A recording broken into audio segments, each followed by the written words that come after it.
Well, good morning, folks. How are you? Hope everybody's doing well.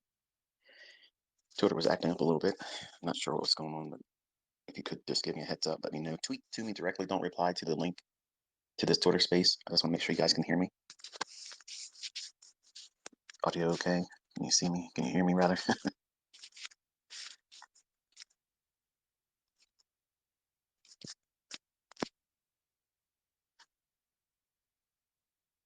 Thank you, Hank. All right, so a little bit of impromptu, going through a little bit of a withdrawal, not being able to talk about the markets.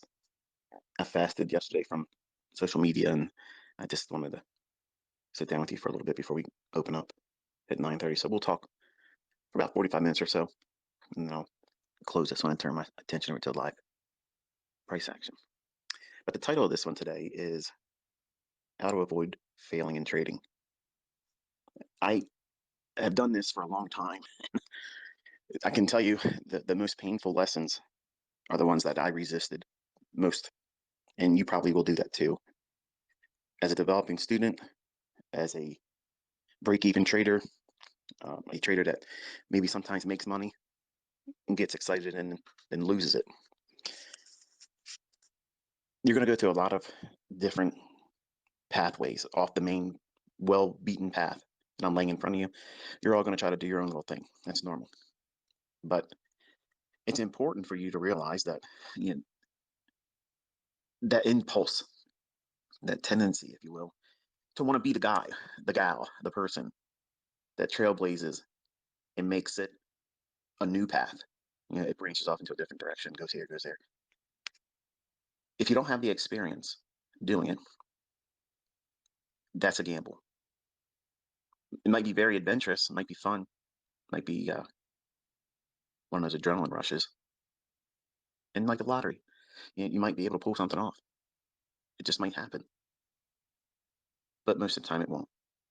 So when I or anyone else that have gone through things and learned very valuable lessons, that my intentions are to spare you the pain and that monetary loss and the doubt that, if you try to do it too quickly and you fail, it's real easy to say, I can't do this.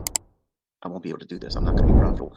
Carl's going to be correct and I'll be working next to him in this cubicle for the rest of my life. And that's a lie. That's something that you're inviting to be your reality, but it isn't really your reality. It's just a result.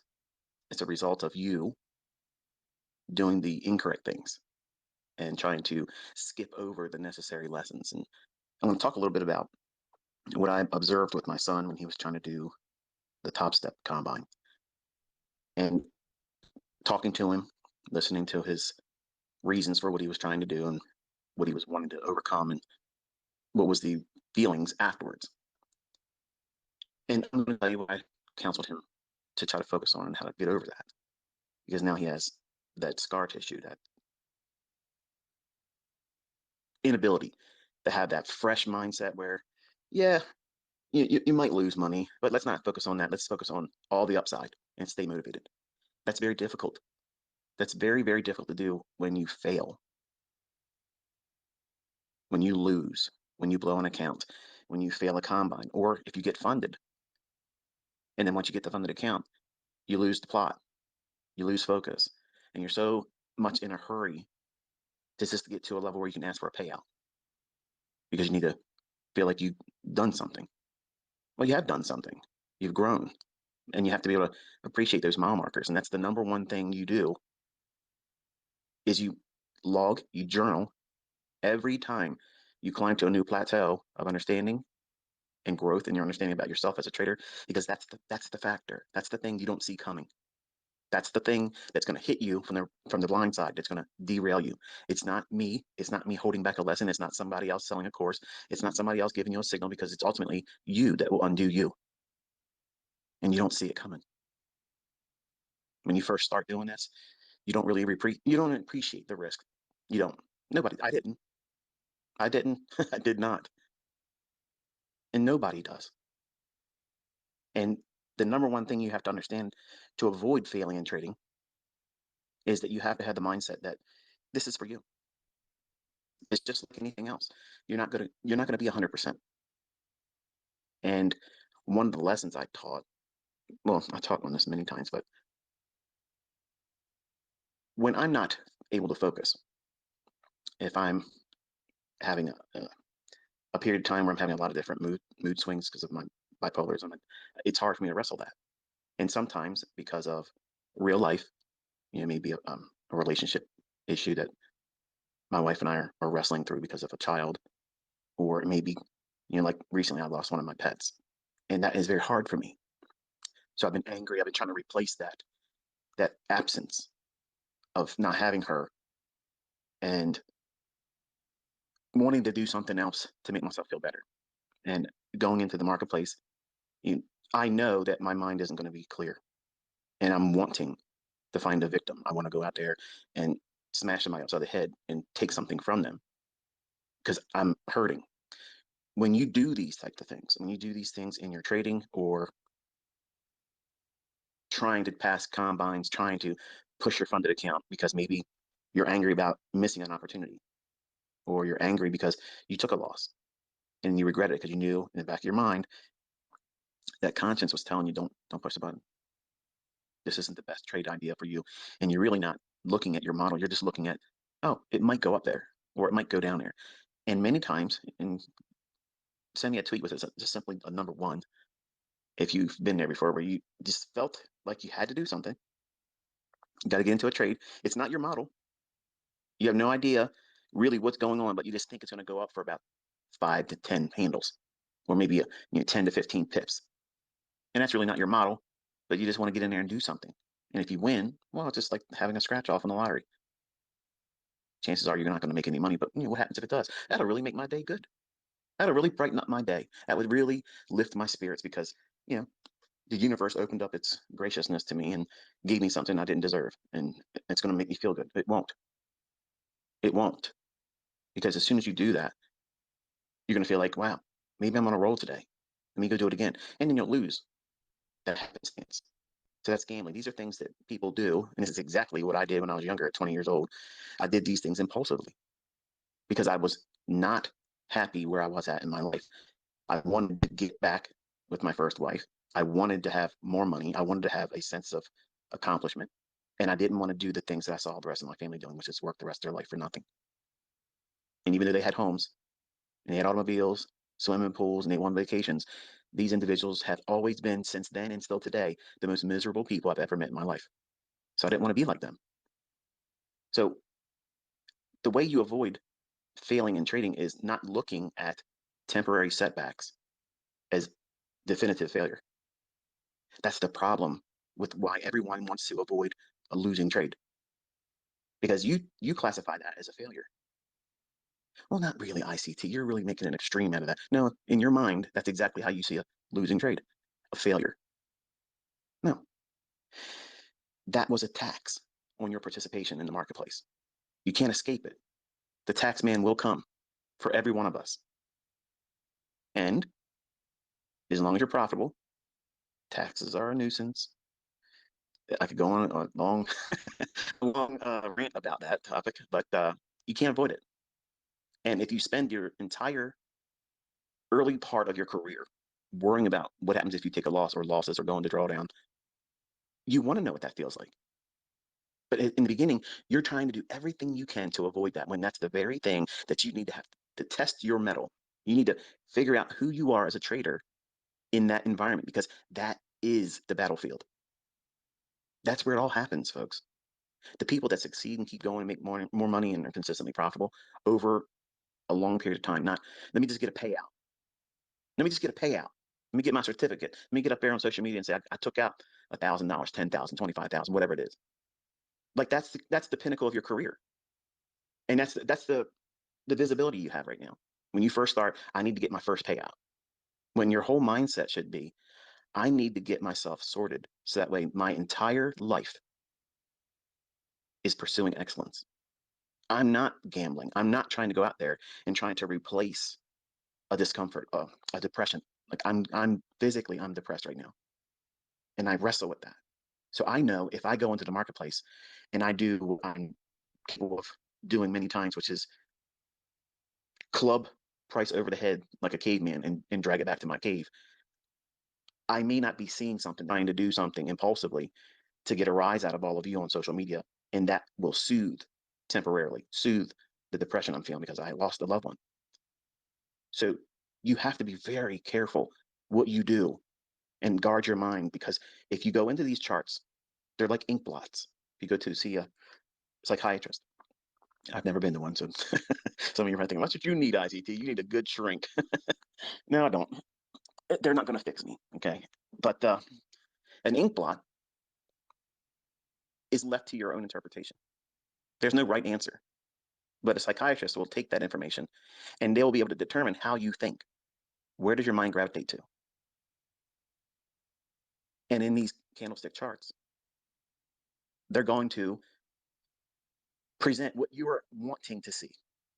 Okay. And that chaos, that randomness is many times the agent that is fooling most of you, because you're taking something internally and you're manifesting it in the charts.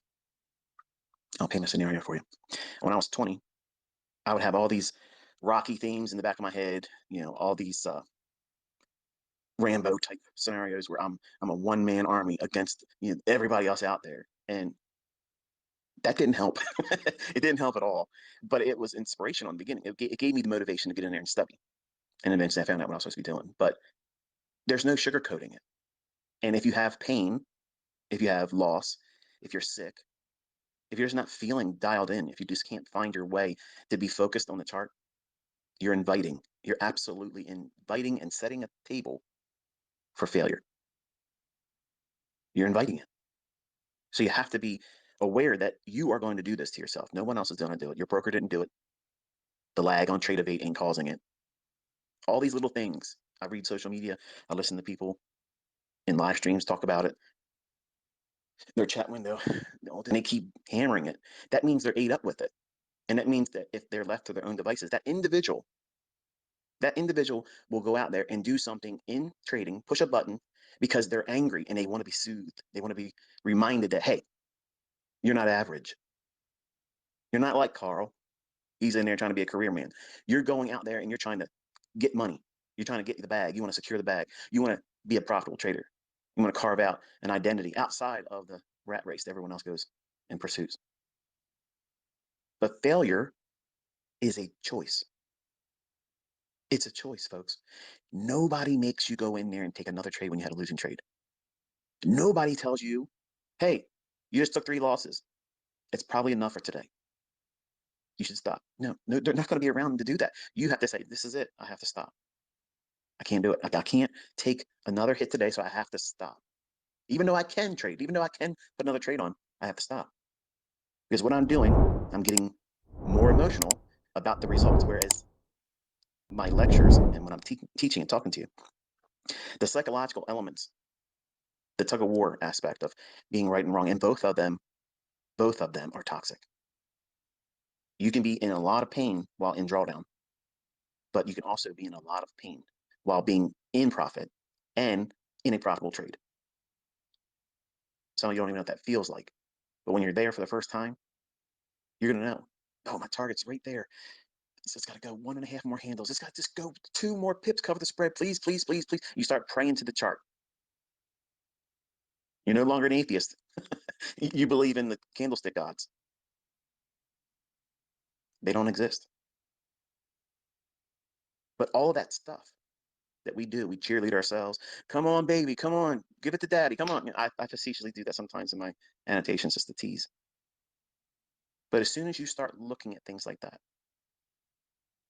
you're inviting emotions, and emotions are going to weigh heavily on what you do in the future. How fast are you going to take the next trade? How much time will it take for you to take the next trade? Both ends of the spectrum. If you made money, I want to go in there right now and do it again. That was amazing. Let's do it again. And you take a loss? Oh, crap.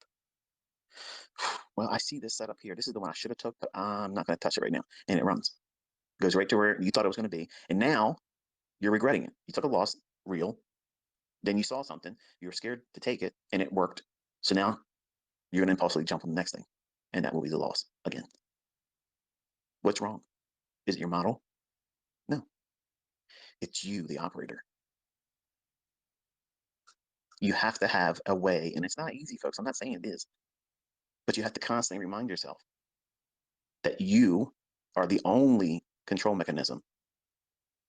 Every account out there that you open up, whether it be a demo, a combine, or a live account, all of them, all of them are controlled ultimately by you.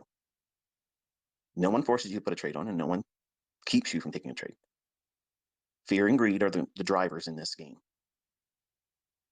And these are the kind of discussions that I get most people to say, well, this isn't worth listening to. And these are the same people that'll be around on social media 2 years from now. And if they were asked point blank and they were honest, are you making money trading? They're not. And they have no idea what they're doing. They haven't even pursued one approach or anything. But they want to use social media just like a trader will use the charts and trading to replace whatever, to fill that void. Anger, breaking up with a person in a relationship, losing someone, getting fired. You're angry, you're charged up, and you want to remind yourself that you're human, that you're alive. This isn't the end of the road. I want to have something else to focus on besides this. Please give me something to distract myself. Well, a winning trade, that's the best thing to distract you, isn't it? It's not. I'm promising you this now. Even if you get it right and you make money, you won't be satisfied. You'll do it again. Now, let's segue over to how my son was handling himself. He asked his older brother if he could use a combine because he didn't realize he could do it himself. So Caleb let him, and he went through like 7 of them. Fail, fail, fail, fail, fail. Just doesn't know how to trade. He never really learned how to trade. He's just recently this year sat down and said, look, I want to do it. Okay, great. But he wanted it to be like video games. Get in there and it's just easy. And he realizes that there is a cause and effect.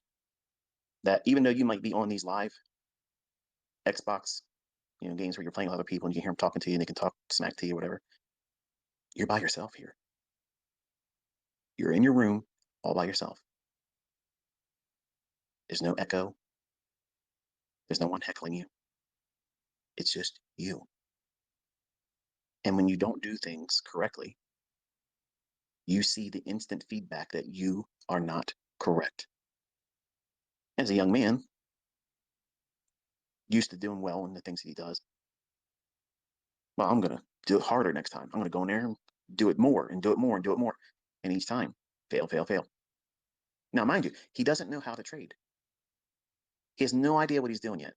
But he wants to go out there and say, look, I can even do this, Dad. Look at this. It's just like a video game, wanting to prove me wrong. My oldest son tried to do something with crypto. Didn't work. You can talk yourself into, as a young man, you can talk yourself into thinking you can do a whole lot more than you really can. And again, I go back to, this is the reason why females are better traders. Gentlemen, you're bigger risk takers. And that bigger risk taking aspect that males usually have, because it's all about measuring up. I never look at over leveraged trades and whatever bankroll that comes from that is intermittent success. That to me is absolutely bullshit. That's equivalent to someone to go out to casinos, pull down the arm of what's it called, a jackpot.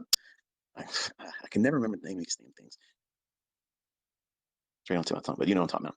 It's equivalent to any of that gambling, and you win. Where's the skill in that?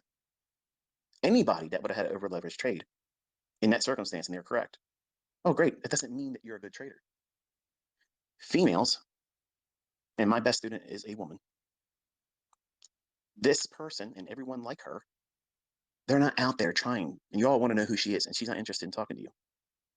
She's just living her life, doing what she wants to do, and she's extremely private.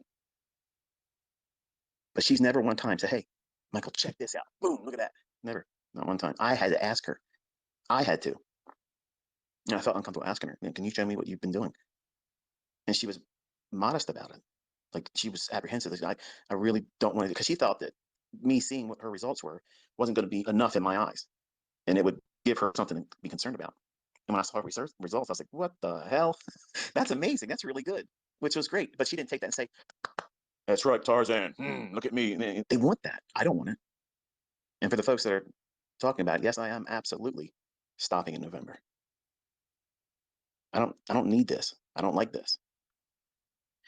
All the attention, all the adoration just doesn't feel right for me. I don't like it. So I'm just trying to get through it. And in November, I'm going back to my personal life. But my son wrestled with wanting to be right. He wanted to be able to come back and say, Dad, I did this, did this, did this, and then I figured it out, and this is what I did. Now I can do it. And his explanations were, I just wanted to get through that part where you get funded. I just want to get through that part fast. And I told him, I said, well, what you were doing, did you understand what you were doing by doing the maximum amount of trading today? Even though they say they will let you do it, that's not good advice. That's like a drug dealer, saying, hey, look, I got some weed for you, but if you really want to go high, got some coke. Hello, to left to their own devices, someone that's really on the edge of just wanting to do the most extreme thing, they're going to do the most extreme thing. And that's not helping that person. Okay. That's not a help. That's not someone out there. That's not a company saying, we want to help you make money. So here, trade 15 contracts. You can only really lose $3,000, but hell, try 15 contracts. We're your friend. We're looking out for you. No, you're not. The statistics will absolutely guarantee that that person is going to do that stuff. They're going to touch the thing they're not supposed to touch. They're going to walk in, like me. Sign on grass says don't walk on grass. Well, I'm walking on it. That's human nature. It's absolutely human nature. And I understand, what he's trying to do.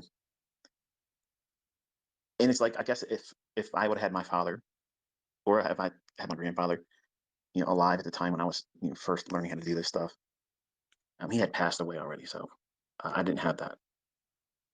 And I would have tried to do those same things to try to impress him. But that's the part that just gets you in the door, that gets you to the dance. And I don't think that I would have recognized the trap at the time as a 20-year-old, if I would have been met with initial success doing those things. I'm glad that I failed. I'm glad. I'm glad that happened to me because I have a personality disorder that would have allowed me to never really learn if I wouldn't have had that first initial shock and pain. It wasn't enough for me to say, oh, I'm never trading again. It just means, okay, this is a whole lot more than I thought it was going to be. I lost 50% of my trade in one night, in one sleep, from one going to bed and one rising up. When that orange juice market opened up, I had lost 50% of that option. The premium I paid for that, I lost it overnight. And while I knew that was immediate, I didn't know what I was doing. I need to pull out, take the loss, and go back and figure out what I did wrong. Learn how to trade. Most of you probably wouldn't have never done that. I'm glad that happened. So the way you avoid failure ultimately, let me define it for you. Failing is you're never doing it again. That means you failed. You're not failing if you go out there and you try and you try to study and you do things and you forward test and you blow your demo account. That's not failing. You're learning so much, but you just don't have a way of measuring it right now. You see it as I'm never learning how to do this. I'm never going to be able to get this. I can't get past this threshold. What's my barrier? Why can't I learn this quicker? That's the thing that you're doing. And here's the amazing thing that you don't realize. Everybody goes through that. I went through it. Dozens of times I quit. Dozens of times. But in reality, in my heart, if you were asking me at the time, because there's nobody there next to me when I was 20 years old, I didn't have a buddy, a study partner to say, hey, look, stay encouraged. My encouragement was getting up and going to work again the next day. And I was like, screw this. I'm going in there. I'm studying more. I'm going to study more. I'm going to study more. So failure is when you ultimately get to the point where you're done. You're never doing this again. You failed then. You absolutely failed. You did. I didn't fail you. The market didn't fail you. Somebody else that's taught you how to trade didn't fail you. You failed you. You did. You stopped. You gave up. You rang the bell. You went home.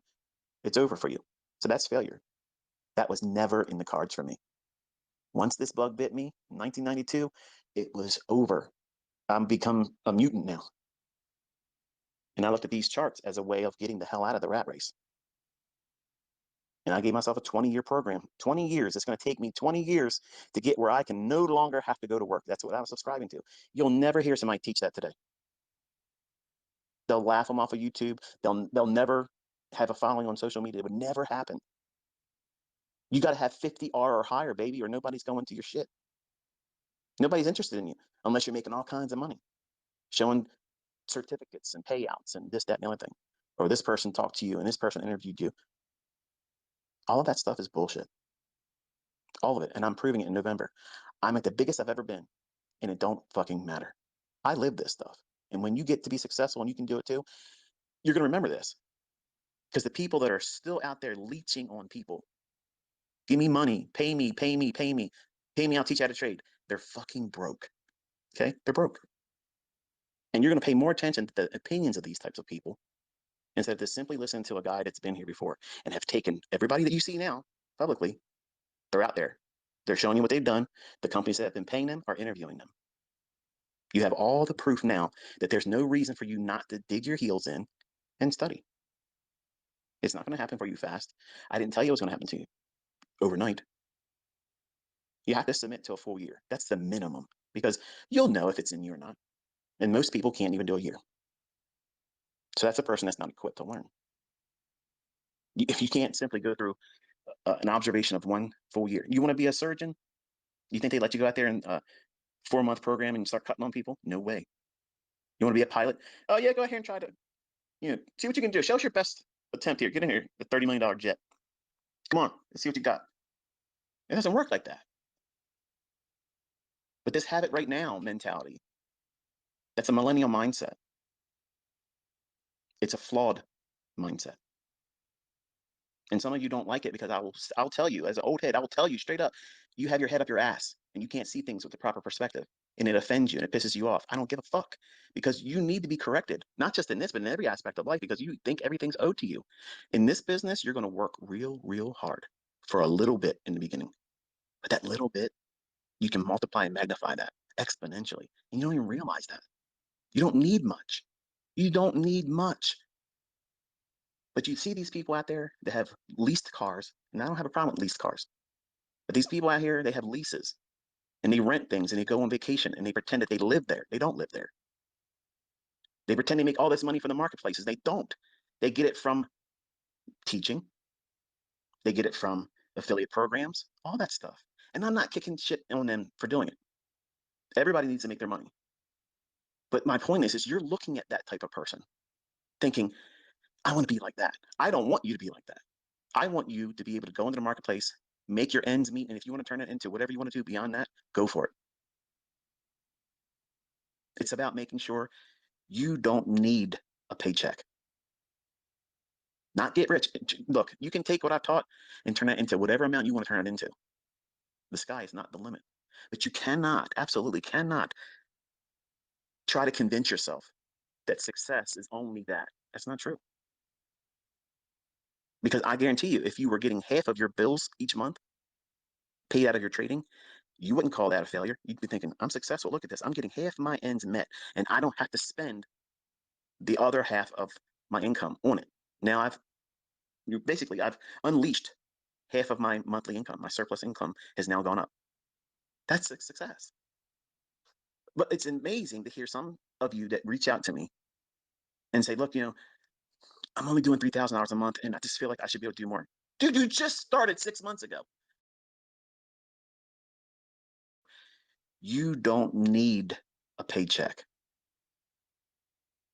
Not get rich. Look, you can take what I've taught and turn it into whatever amount you want to turn it into.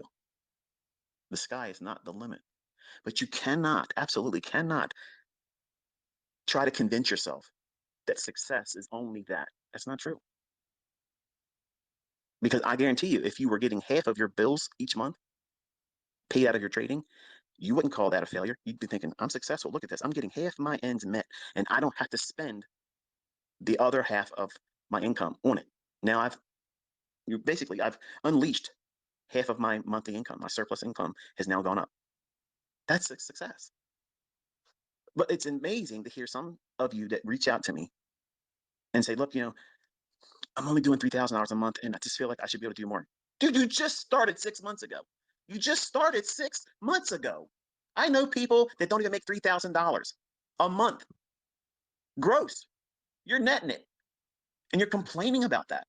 As a new startup, you've never done this before. In 6 months, now you're making $3,000 consistently and you're bitching about it. 22-year-old mindset because you are chasing Instagram lifestyle. Sit down and say, you know what? I have all this stuff. I have these cars. I go on these vacations. I have nice this and nice that. That's wonderful. Now, here's how I'm able to do it. I'm going to go into the chart. I'm going to show you what's going to happen. And we're all going to watch it happen. They don't do that. They don't do it. They don't need to. You know why? Because their image has sold the shit that they're selling to everybody, and you're all eating it up. You're eating it up.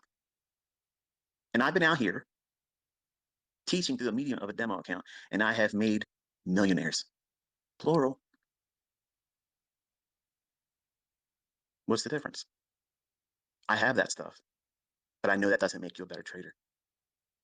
I have what you're looking for, and it's boring in the beginning. It's all practical, common sense stuff that you know in your heart that you have thought about this stuff, but you discount at the time. No, I don't want to. I don't want to focus on that stuff. That's boring. I want to have that jet set life. Well, you can have that jet set life, but you have to know that you can keep making the money to sustain that lifestyle. Because when courses stop selling, when mentorships stop selling, those individuals aren't going to have that floss anymore. And you can fill in the blank with whoever you think I'm talking about, because I'm putting everybody's name in that. It's just the way it is.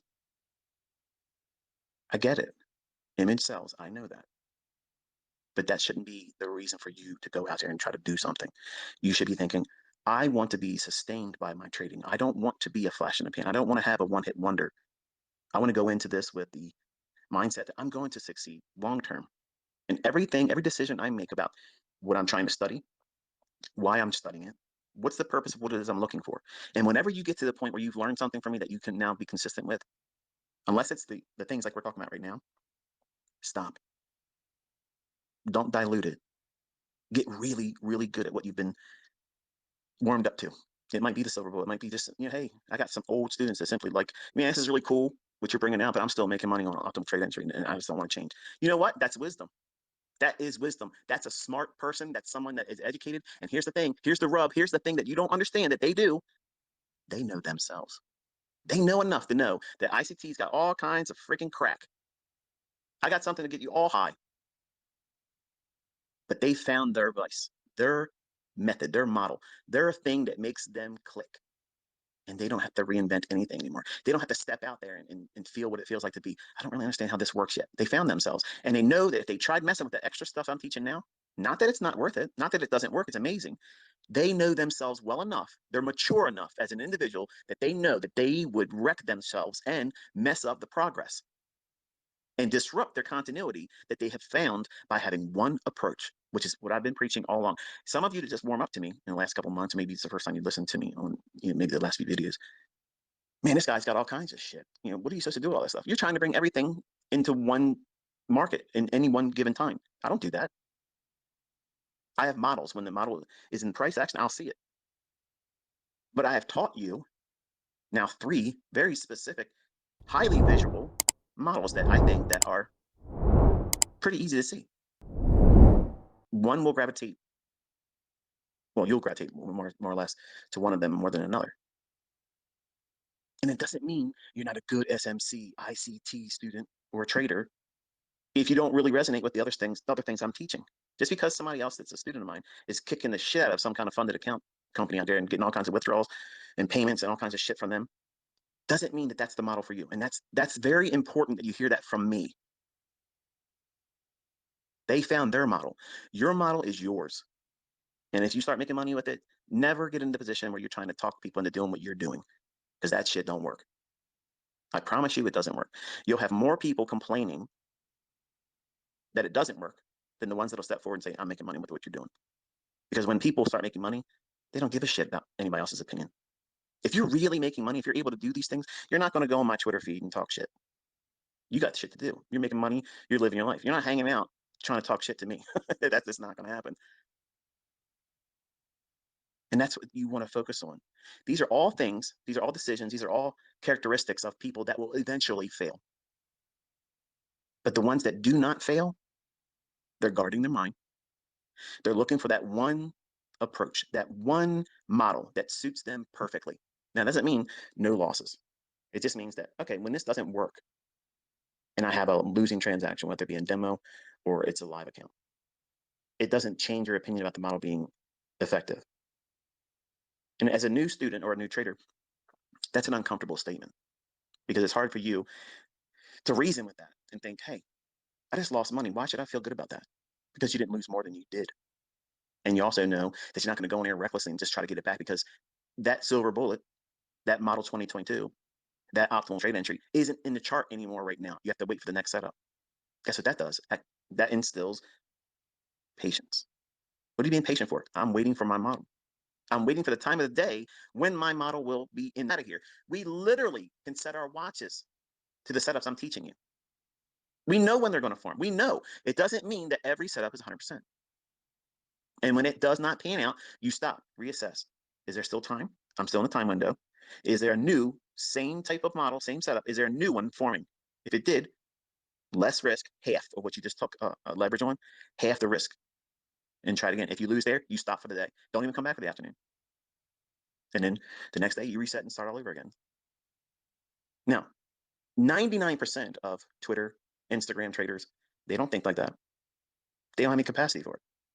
They don't even understand that you can sit down and expect between a certain time window of a beginning and an ending. There will be a trade form between this time and that time. It will absolutely form. My model will be in that 60 minutes. It's absolutely going to be there, and I'm here for it. I'm showing up the work. Here it is. I'm here. I'm not trying to fail. And you're learning how to do that for free.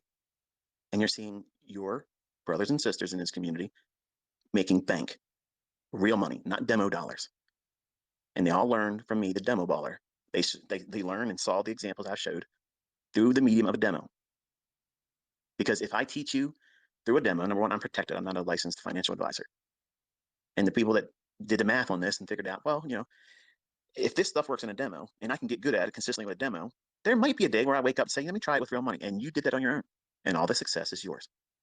Equally so, on the other side of that coin, if you do it prematurely and you lose money, you eat that. And some of you aren't prepared for that responsibility. You want to be able to hold on to that. Well, I'm going to blame that guy. I'm going to blame that book. That video series he didn't teach me that part and I lost and it's his fault. That's bullshit. That's somebody that's not equipped to do this because you're going to lose money. You're going to absolutely, guaranteed, no matter what you trade with, you're going to lose money. Nobody does it 100%. And you have to be prepared for that or welcome and invite failure. Don't rush to get through that funded combine challenge. Okay. It's literally laughable. And I keep reminding my son, look, these things that you try to do, they're not working for you because you're trying to push too hard. You're not listening. And the time that you're trying to save, you're compounding it and you're increasing more of it. You're making it farther ahead of you in a longer distance between where you are right now and where you want to be by doing stupid things that I've already told you not to do.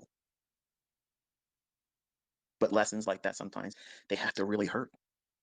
They have to hurt enough to know that this isn't doing it for me. And just because he's my son, and just because Cody, my oldest son, was, birthed from me, does not give them an advantage.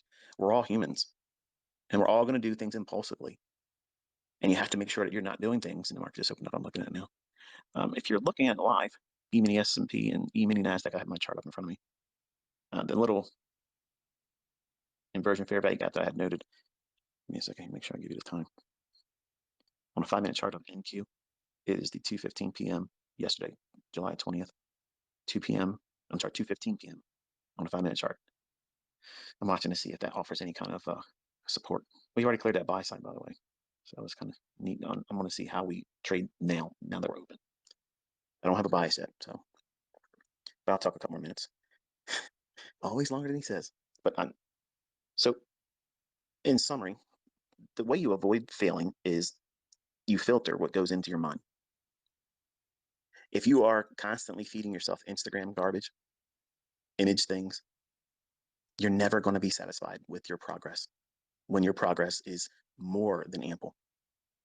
If you weren't comparing it with everything else around me, anyone else that shows you materialistic stuff, You're never going to appreciate the growth that you're going through. How guilty are you in that? When you think about it like that, it's silly that you waste so much time worshiping these people. I don't encourage you to do it with me. In fact, I hate it. But all these guys out there want to be called the GOAT. They all want to be looked up to. I want to be like you. I want to drive the cars that you have. I want to, I want to have friends ride around your boat that you don't really have a relationship with.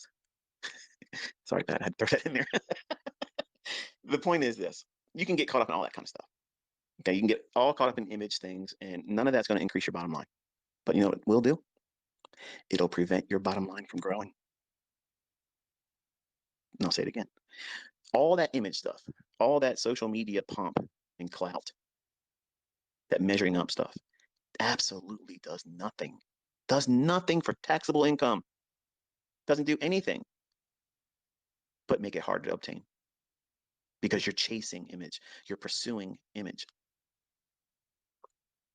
There was a soda commercial years ago. Image is nothing, obey your thirst. That's actually a really good slogan for right now. Image is nothing, obey your thirst. What's your thirst? Success. You want to be able to get out of that cubicle. You don't want to be in that mundane job. You don't want to be doing those jobs, plural, for some of you. You want a better life. You want a better life for your kids, your family tree. None of that, none of that will happen by looking at people on social media. You're chasing an image with people that don't even know how to manage their money correctly, spending frivolously on dumb stuff instead of securing passive income, securing generational wealth, all the while not gambling, all the while building an empire quietly, drawing no special attention to yourself. That's the way you do it. And I'm going to go back to that type of lifestyle in November. So you can do all your polls and question what's the odds of this guy I'm not going to be on Twitter in November. I'm not. There isn't going to be a future mentorship. I'm not opening up mentorship later on. I'm not going to have to come back and pick up more money because I'm broke. I'm not going to be broke. I don't ever need to trade ever again, folks. I want you to understand this. But the people that constantly say this shit, I've never seen anybody that's so rich that they can't trade anymore. They don't need to trade anymore. I'm fucking loaded. I don't need to take a trade ever again. I don't need to do it. That's the definition of being rich. I don't need to. That's what I want you to have. I don't need to go to work. I don't need to worry about bills. I don't need to worry about if I'm going to get fired. I don't need to worry about making medical payments on insurance because it's too fucking high and it's all a fraud, scam, Obamacare bullshit. All these pressures that everybody has. I don't want you to have any of that stuff. If you just listen to me and take the time to investigate everything, it's there in the chart. It's always there. It's not morphing into something hiding from you. It's there. But you have something else in front of you that's distracting you. Image, fear, greed. What's your thirst? Image is nothing, obey your thirst. The thirst is independence, financially independent. So we had a little bit of a reaction off that. Inversion fair value gap at 215. You find that chart on NASDAQ. That city, that little blue fair value gap I highlighted on the chart I sent this morning on Twitter. I think that's 12:20 p.m. yesterday at July 20th on a 5-minute chart. I'm watching to see if we can reach up into that. If we go back below the inversion fair value gap, then my attention would go to 15,580. And if we accelerate through that, then I would be interested in the sell side that I mentioned on the chart that I shared. But other than that, still no bias. But the point in this discussion was to just remind you that you're human, you're going to make mistakes, and you're going to do things incorrectly, and it's normal to do that in the beginning. But minor setbacks, growing pains, stop losses that get hit, and you result in a monetary loss, whether it be demo or your combine or your funded account taking a hit. That's all normal. There's nothing to be afraid of. That's something more than it is. It's a simple tax. It's all it is. You are going to be taxed, period. You can't escape it. You're going to have losses. You're going to have losing trades. You're going to miss opportunities. And you're going to have real shit happen in the real world. And when it does, it fucks you up in your head. And you should not be trading, period. I'm practicing what I preach. I know my tendencies is very much about replacing an uncomfortable state of mind. And many times I'm in an uncomfortable state of mind every single day. My mood swings are violent sometimes, and they have been extremely violent. I can't change it. I can't bring her back. And the closest thing I can do is to get two more to, to spend more time loving and caring for and inviting into our family. A pet to me is a family member. Waking up and you don't see that part of your family anymore, and you expect to. It hurts, and that hurt, that pain, it's with me all day long. So it's inviting me to go in to do things that would make me feel better. And when I get like I had to get off of social media yesterday because I saw all these fucking asshats out there talking stupid shit, trying to get attention because they mentioned my name.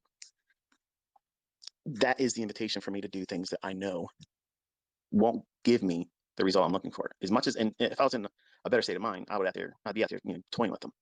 But I'm hurting right now, so I can't allow that. And you have to be mindful of that in your own trading, in your own personal life. You're going through stuff, and it's going to happen.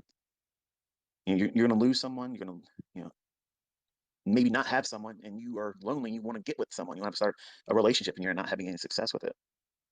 All those things are perfect invitations for you to go out there and fail. Not right away, but that one thing that you do wrong, and you have a loss in trading, you'll amplify it. You'll nurture it and give it more attention, more of the same rotten fruit, more losses, regret. And this is going to feed itself. And that will push you right into, I can't do this anymore. I got to stop. And that's failure. I don't want that for any of you. But you should not, and this is my closing, you should not fear losing. You should not fear going into drawdown. You should not fear blowing out your first account. You should not fear that. Respect that that might happen.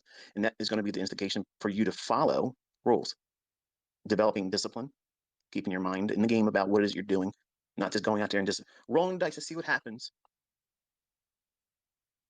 Now, I'm reminding you, in these instances, what's going to happen is probably what you don't want to see happen.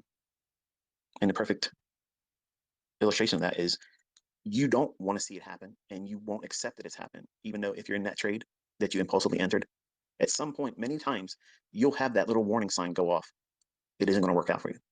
And your conscience, which will be your inside voice, your internal voice, will say, you should never did that. Just close it right now. You're only down a couple $100. Just close it. But you won't. You won't. Because you are hurting and you want a white knight to come in and save you. And the white knight never fucking shows up. It doesn't. And one of two things happens. The market stays against you and eventually squeezes you out where you can't even tolerate it anymore. Or you blow out. How are you going to feel about your execution, your decision to take that trade at the time, knowing that you shouldn't have done it? Then even in that trade, you knew you should have got out, but you didn't. Do you see how easily compounds? These are things that mentors don't talk to you about because they don't have any answer for it. They'll talk about something that's in the left side of the chart. They'll sell that. I'm telling you how to navigate the hard right edge. And most of it is in between your ears. When are you trading? Are you in a good, healthy state of mind? There's nothing wrong with being excited. There's nothing wrong about being positive about the opportunity that's before you today, this trading session, this week. There's nothing wrong with that. Absolutely nothing. But you should not hop your, and adrenaline will come by either stress or excitement. If you have nervous anticipation, excitement, before you start trading, you need to stop. You're not focusing. You're at your peak in terms of emotionalism about what you're about to do. Don't take that trade, especially if it's a live account or if you're at the funded stage. If you have all this nervous excitement about it, immediately go to a demo. And if it wins, you have grown through a period of nervousness and excitement that you cannot trade in that environment. In that state of mind, you should not be trading like that. But if you're wrong, are you going to regret it? No. You're going to reward yourself and say, you know what? That was the smartest shit I've ever done. At the time, I felt like I was going to win that trade. I felt like I was really going to win. I was excited. But because I identified my nervous excitement and I was trembling because I knew I was going to make money. I was going to go in there and make money. I identified that. And someone with more experience more understanding about how I'm going to fuck myself up doing this, told me, don't do it with that live account. Go to a demo. And then you lost. That's a huge milestone. But none of you are opening yourself up for that. You will never give yourself that learning opportunity about yourself and discovery about yourself, because the trader that is who you are or who you're trying to grow into, that's the barrier that you don't see in front of you. You don't see it. But that's the person that's holding you back, and they're formidable. And if you stoke their fires and encourage them to be much more formidable in terms of keeping you from growing, how do you do that? By allowing emotions into your decision making and chasing image. See, a financially successful trader, the best ones out there, you don't see them. They're not out there showing you what they drive, what they spend, what they dress in. They don't do that. They don't do those things. They're busy living their life, managing themselves. How do you manage yourself? None of you have the right to know what I do on my day to day. None of you do. It's never been my goal to ever have that. Because no matter what I show, no matter what I share, I could literally go through the 12 different bank accounts I got, and you'd shit and fall back in it and see what I had. It won't do anything for you. But there'll still be people out there. Oh, he went to an ATM machine and he did a balance inquiry right there. It came out of the ATM. Oh, it was photoshopped. I mean, I'm not gonna entertain these fucking asshats. And you shouldn't do it either. You're never gonna live up to everybody's expectations. So why even start it there? What is your thirst?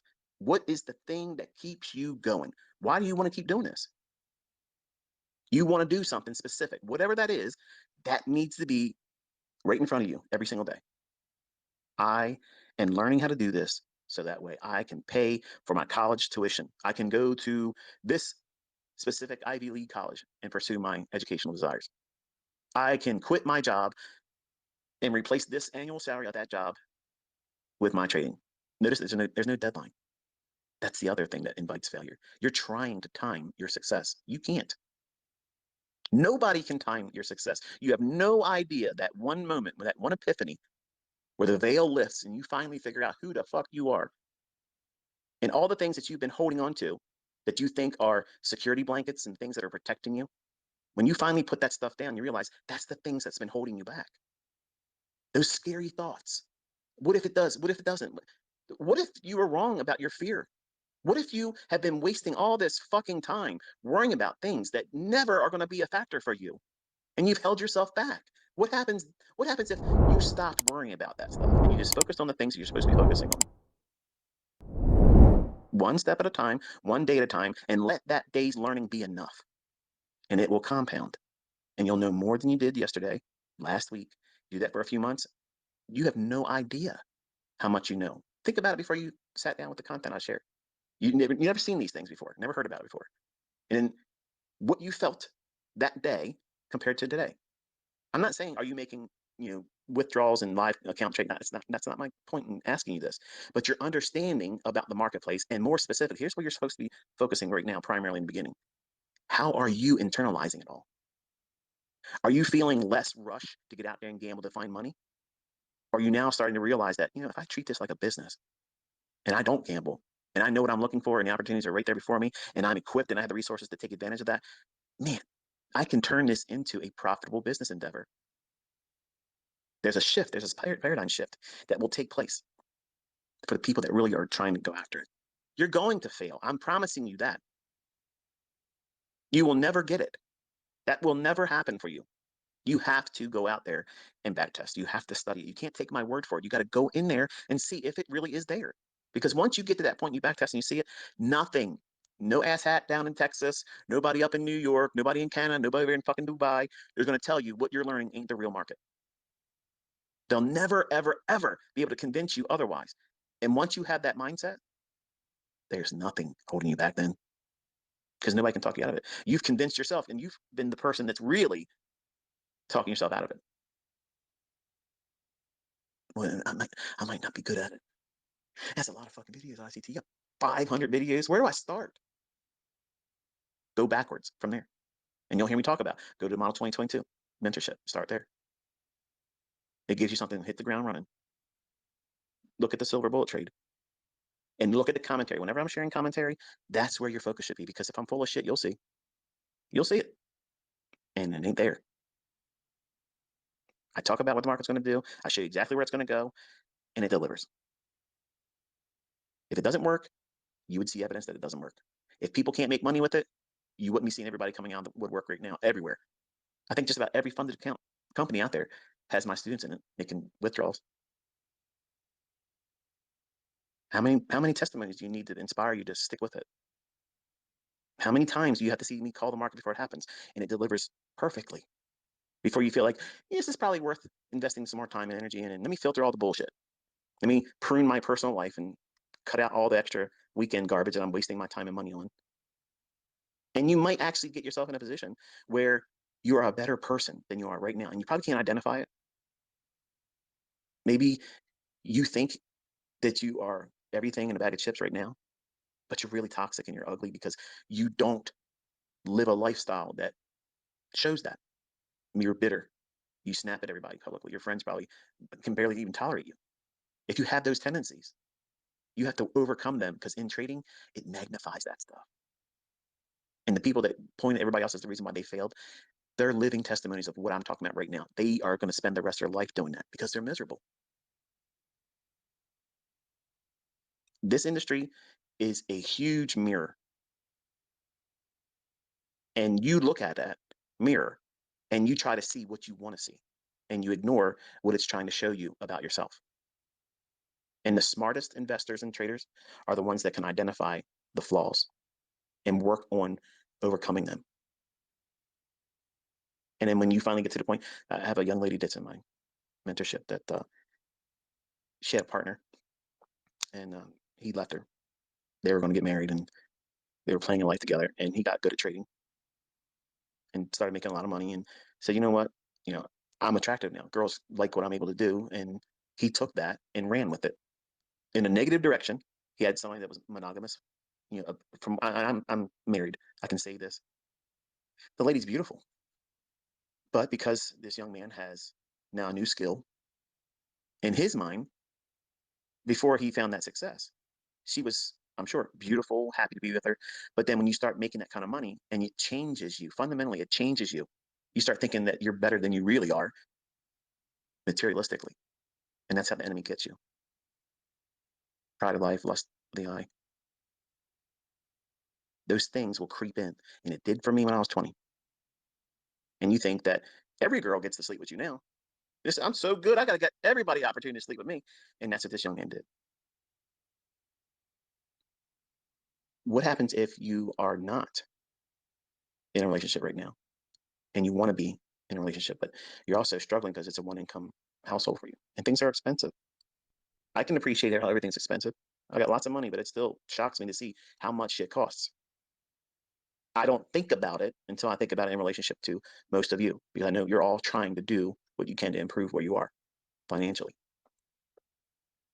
But what happens? What if, okay? What if you put the time in and you build yourself up? Not overnight, it's going to take you some time, but you build yourself up. So now you can afford to be maybe in a different neighborhood, driving a different car. Not now that's sucking the life out of you like a vampire. And maybe you start exercising more and get yourself into shape. And then the guy or the gal of your dreams recognizes you now because you're doing things you would have never done. And here's the perfect position to be in. You don't need their income. And they know. Chances are they're probably going to treat you far better because they know that you are a treasure. You're somebody that they don't have to carry. You don't have to expect them to take care of you, pick up the bill, pay for our dinner, all the dates, expense, all those things. You don't have to feel like, oh, I got to take care of this person. Every time we go out, I got to pay the bill. And gentlemen, that's how it's supposed to be. But when a woman knows that she doesn't need that man, you can leave your wallet at home, Sammy. I got it. Let me tell you something. For me, that in a woman, if a woman can say straight up, I want to be with you, that right there, that's a unicorn. And some weaker men would be looking at that thinking, nah, I can't be with somebody like that. Right. Because you're a little bitch. But that's what you want to be able to be. Your own independent wealth creating enterprise. And, well, a scrub won't even test you. And you're going to attract a different level of man. You're going to attract a different level of woman. You live your life a specific way, a refined way, not that you're walking around like you're better than anybody else, but you just don't give time. You don't give time for the time wasters, these vampires that will suck the life out of you. What happens if you start living your life like that? And if you treat your trading like that? This is a conduit that gets you to a level like that. It's easy to feel better about yourself when you have repaired everything that's gone wrong in your life independently. No one has done it for you. Your sense of accomplishment and courage in yourself and self-worth and value go up exponentially. There's no way of describing what it feels like. And I love listening to the testimonies of my students that talk like this. That's what I encourage all of you to do. That's all I'm asking. That's the currency here. That's the exchange here. I'm investing in you. The only thing I want to hear is, what have you done with it? An email, a video testimony where I only watch the video. I have so many of them. And to see the transformations in people's lives. You think it's just money. It's not. It's probably listening to this. You probably listen to it at your work, or you just came home from work and you're thinking, man, I'm glad it's the weekend, so I got to do that shit for 2 more days. Whereas now you're learning how to become an investor. And while you will love to be able to play on the weekend because you can afford to do a lot more things and your mind won't be racing all the time, worrying about stresses of the world and your career and all that, you'll look forward to Mondays where most people hate it. They hate it. I got to go back to that sweatshop. I got to go back to that fucking slave driver. Carl's going to be there again. That whole thing is just toxic. And I know they make money. They make really good money. And they say, oh, I love my job. Let me tell you something. Okay. Given the opportunity to make 5 times your salary of the job that you love, and you ain't got to leave your fucking bed to do it, okay, trust me, you're not going to go to that job.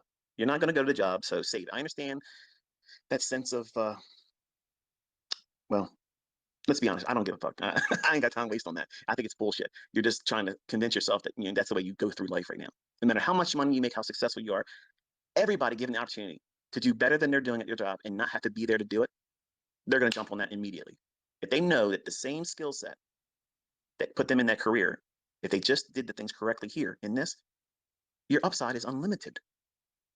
The upside is absolutely not capped by any salary ceilings. Every job has a salary ceiling. Every job has a salary ceiling in it. It's capped. Where's the limit in what you can earn in trading? I don't know. What is it? What is it for you? Because some of you have a number that you think can't be hit. Who says that? You did. You don't set the rules. You don't set the limitations on how much you or anyone else can make. But we waste our time thinking about these types of things and these what if scenarios and these stupid time wasting concerns. If you would have took that same amount of time that you did all those silly things or watch people that were really not investing in you, they're just showing off. If you took that time and invested in yourself and your understanding about what it is that you're trying to discover as a trader for you, what is it that you're looking for? Why are you trying to do it? Looking at the 1:30 a.m. lows on NASDAQ. That sell side. I think we'll get the 15,580. And if we can accelerate through that, then I'll probably want to dig into that 547 on NASDAQ. I'm just looking at one chart though. So it's a 5-minute chart. I don't have anything else in front of me. But I guess I really needed this today. I'm still wanting to talk.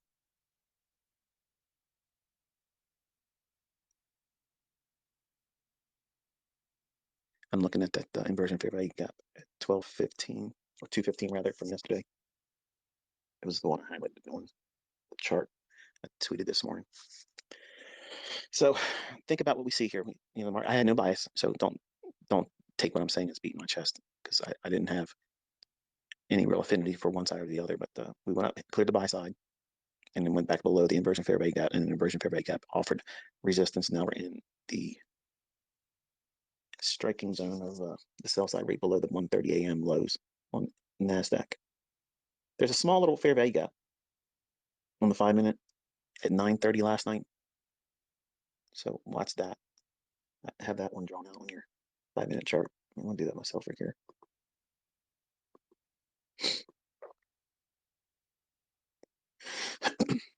So we're digging into that now.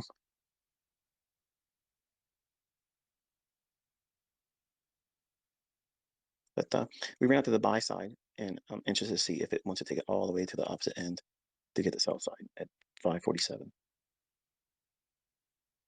So the fair value gap I just mentioned to you on the 5-minute chart of NASDAQ, that is at candle 9:30 p.m. last night. So watch and see how we respect that one. Do we come back above it and like to support, or we go below it and sell off from it to get to the 547? We're at 10 o'clock now.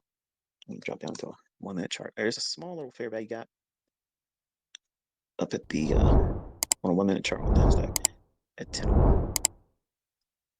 And that might be interesting because if you look at what we did above that, there's a lot of back and forth candles where it was trading into the inverted fair value gap. So for me, if it was going to be any good, and I'm not taking this trade, I'm not trading today. Like I mentioned, my mind and my emotions are high right now. So that's really kind of the point of me want to talk to you today, because I want to talk about Bella and the two puppies we're going to get next week. So I'm trying to bring myself back into focusing about price. But if I was right and I did a trade, it wouldn't satisfy me. I know enough to know that I did something at a time when I'm not really focusing. And if I lose, it would drive me nuts over the weekend. And I wouldn't be able to think about anything else but that, knowing that I know better. I've been doing it for 30 years. I've learned these lessons painfully. So I have to listen to what my experiences taught me.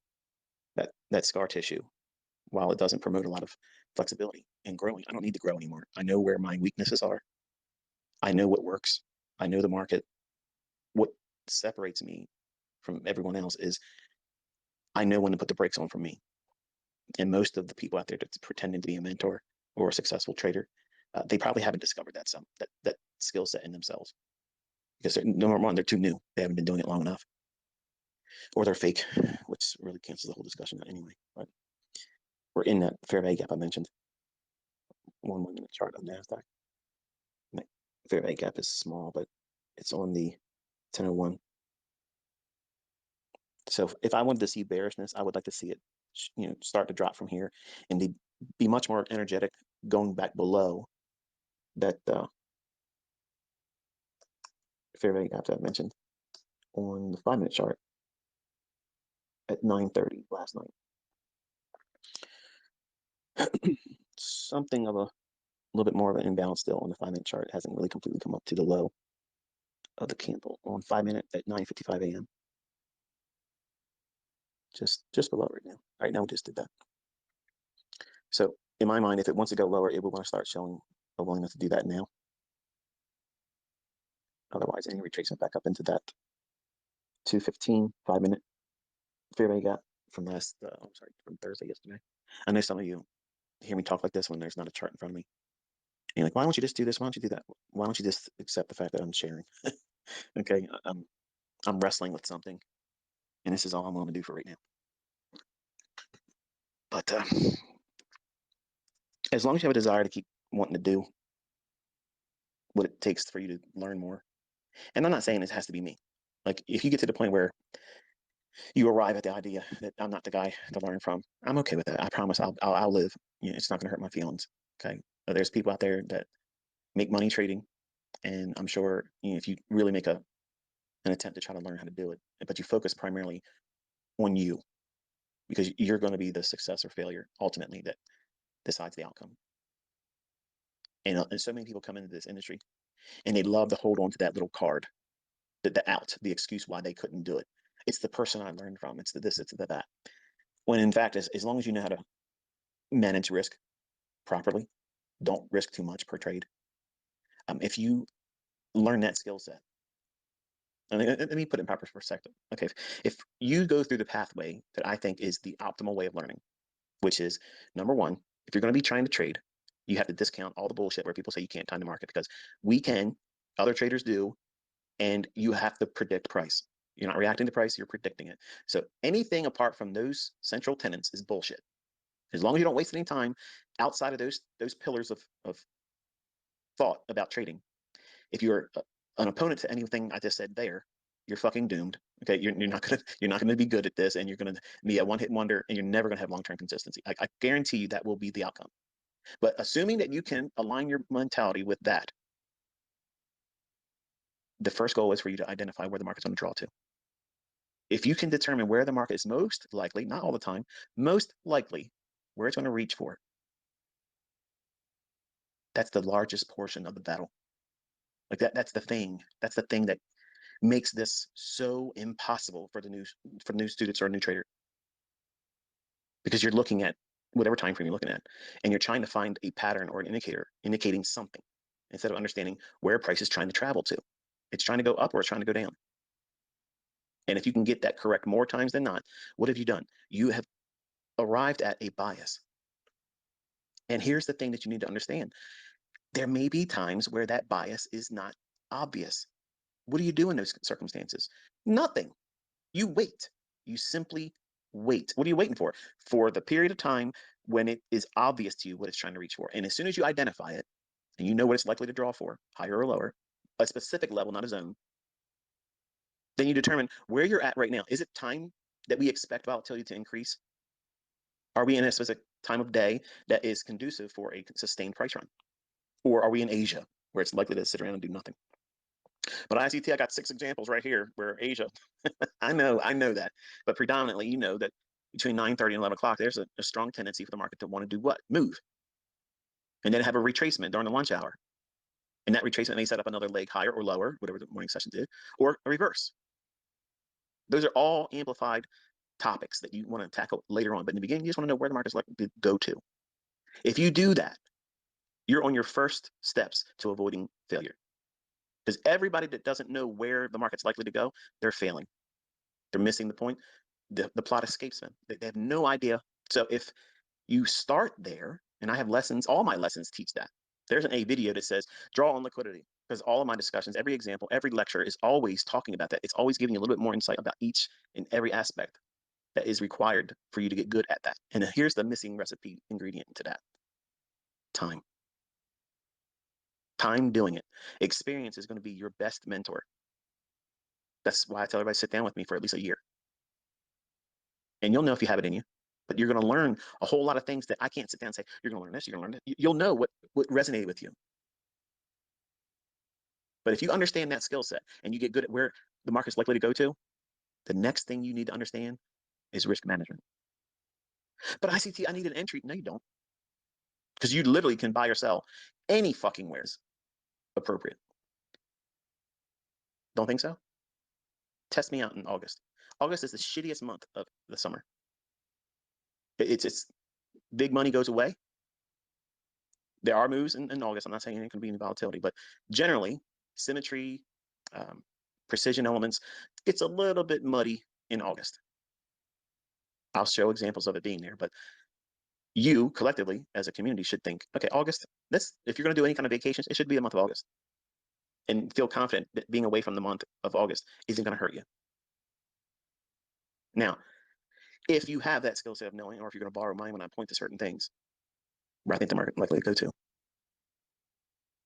use a micro lot, one, not a mini, not multiple ones, not 15 because your funded account says you can do it. Trade with one micro lot, one micro contract. And just literally, as soon as you identify the draw, determine how far it can go against you before that idea would be null and void for that session. And wherever that is, it might be 30 handles. It might be 45 handles in the NASDAQ. Use one micro contract. That's it, one. And get in there and trade with it right there in a demo, not with your live account, and put the stop loss at where you think it would fail in that idea. And you put a limit order at the draw. You're going to find huge consistency doing that. But I'm not making a lot of money. Right. Because in the beginning, it's not about making money. It's about you conquering your fear about doing it wrong. But you want to be right. And you want to make the most that you can make when you're right. But you don't want to lose anything. You've literally created this idea of trading in the realm of impossible, because that doesn't exist. Nobody can do what you're thinking trading's all about. Nobody does that. I don't. I'm an inner circle trader. I don't fucking do that. There's a there's a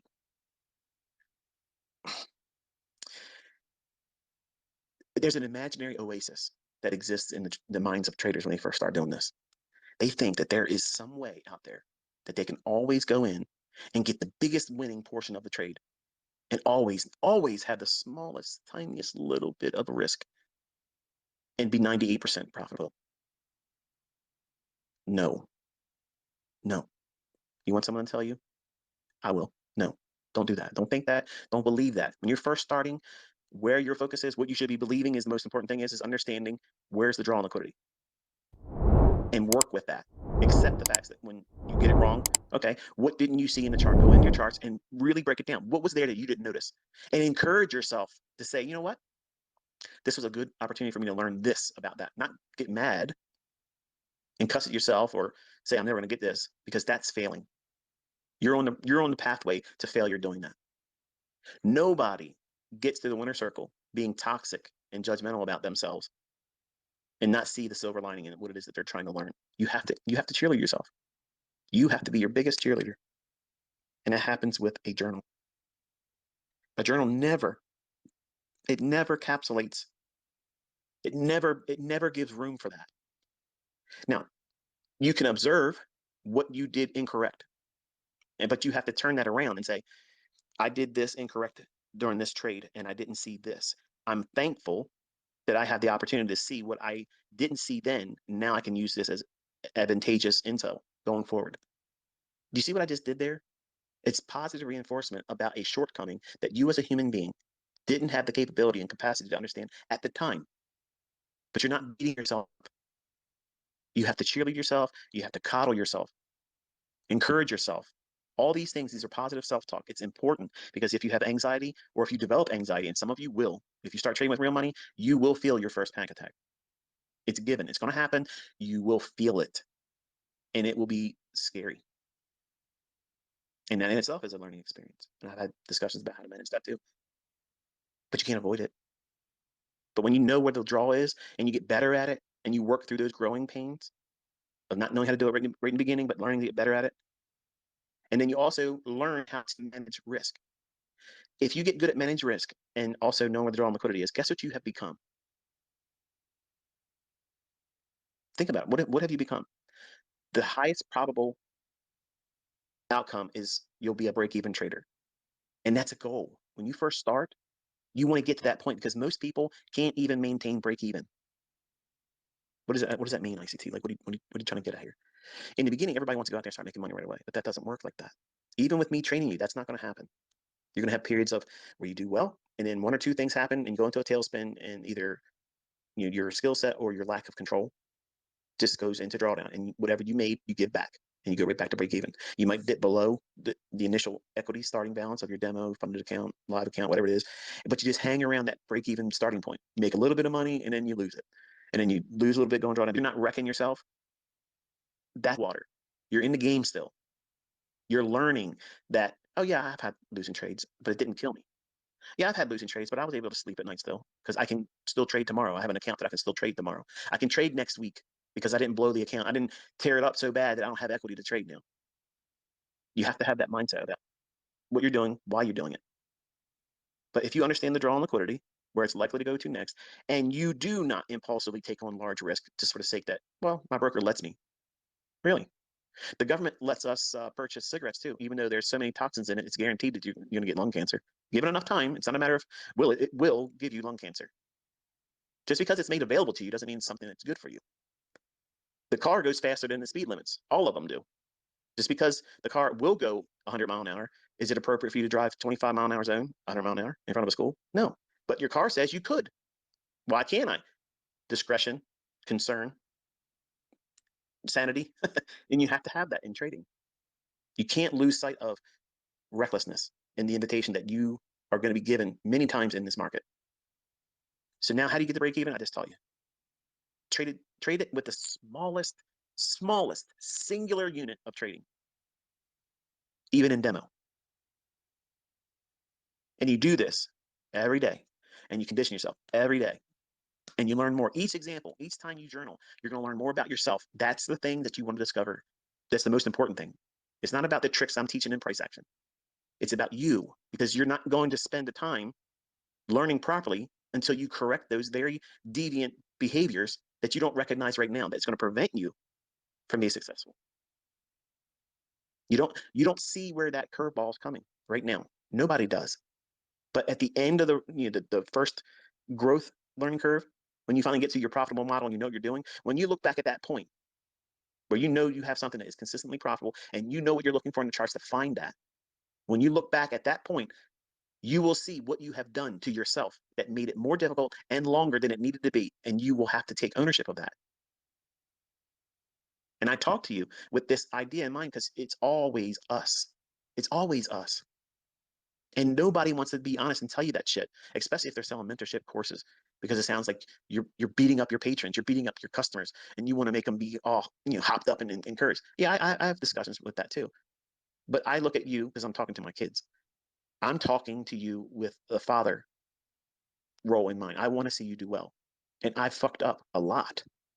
And I've learned very, very expensive lessons that you can't get from these dollar mentorships. Okay. These fucking guys out there that just started this, you're not going to learn anything from them. You're not. There's nothing wrong with appreciating their approach to trying to do it on their own. There's nothing wrong with that. And if they want to pay a subscription based fee to observe them doing that, okay, call it that. But don't call it a mentorship, because you're not really teaching anything. You're discovering yourself still, and you're fleecing people in their ignorance and their pursuit to try to get there faster. And I'm trying to be a voice of reason for people.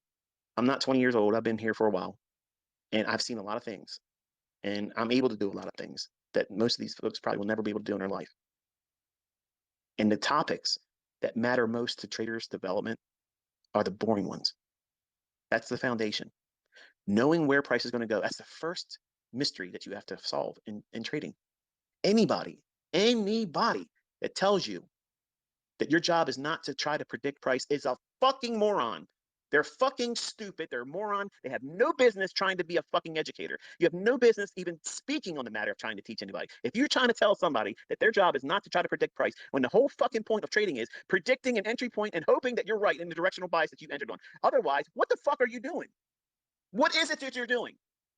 If you're not trying to predict the future fucking transaction of price going higher or lower and being positioned to profit from that, what the fuck do you call what you're doing?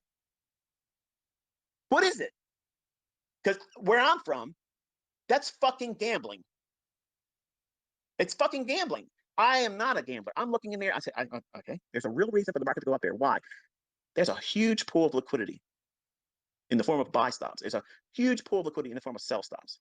It hasn't been there in recent times. And we have seen the other side of that liquidity matrix tapped multiple times, and it's not showing a willingness to go in that direction anymore. So what's it going to do? It's going to revert back to the opposing side of liquidity, replace it with liquidity inefficiency. The same thing's happening. The mechanism for these price engines are going to be on the basis of two fucking things: inefficiency above or below the marketplace. That's a fair value gap, or real gap. What's a real gap? Opening range gap, a new week opening gap where there's no transactions made between two price points, or above old highs for buy side or below old lows for sell side. That's it, folks. And once you understand what it is that you're looking for and reaching for, you can go into these moves and look at where points of entry can be made. And in the beginning, it's important for you to identify the fact that they don't have to be perfect. But you are expecting perfect in the beginning, and you can't obtain that.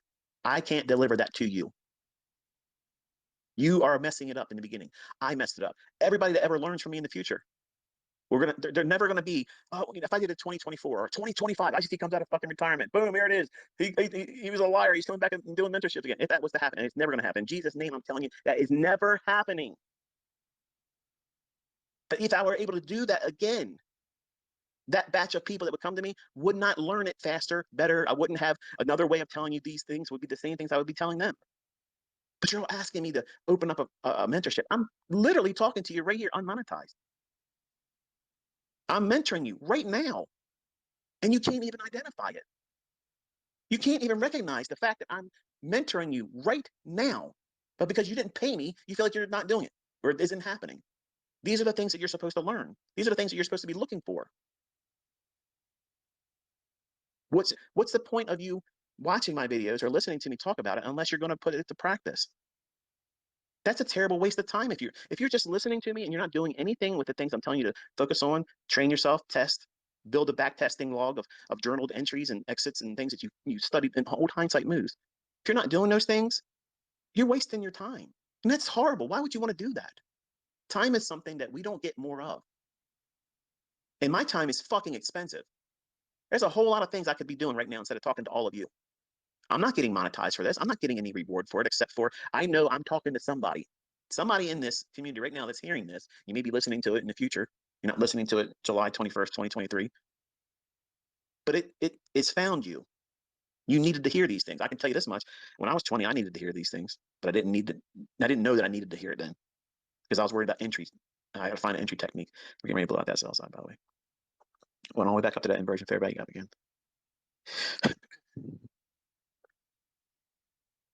Lost my train of thought. Give me a second to get a drink. 45-minute session, remember? Good old ICT. Over delivers.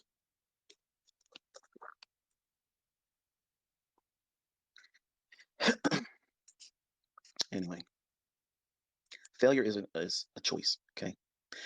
And if you learn how to determine why should the market go to a specific level?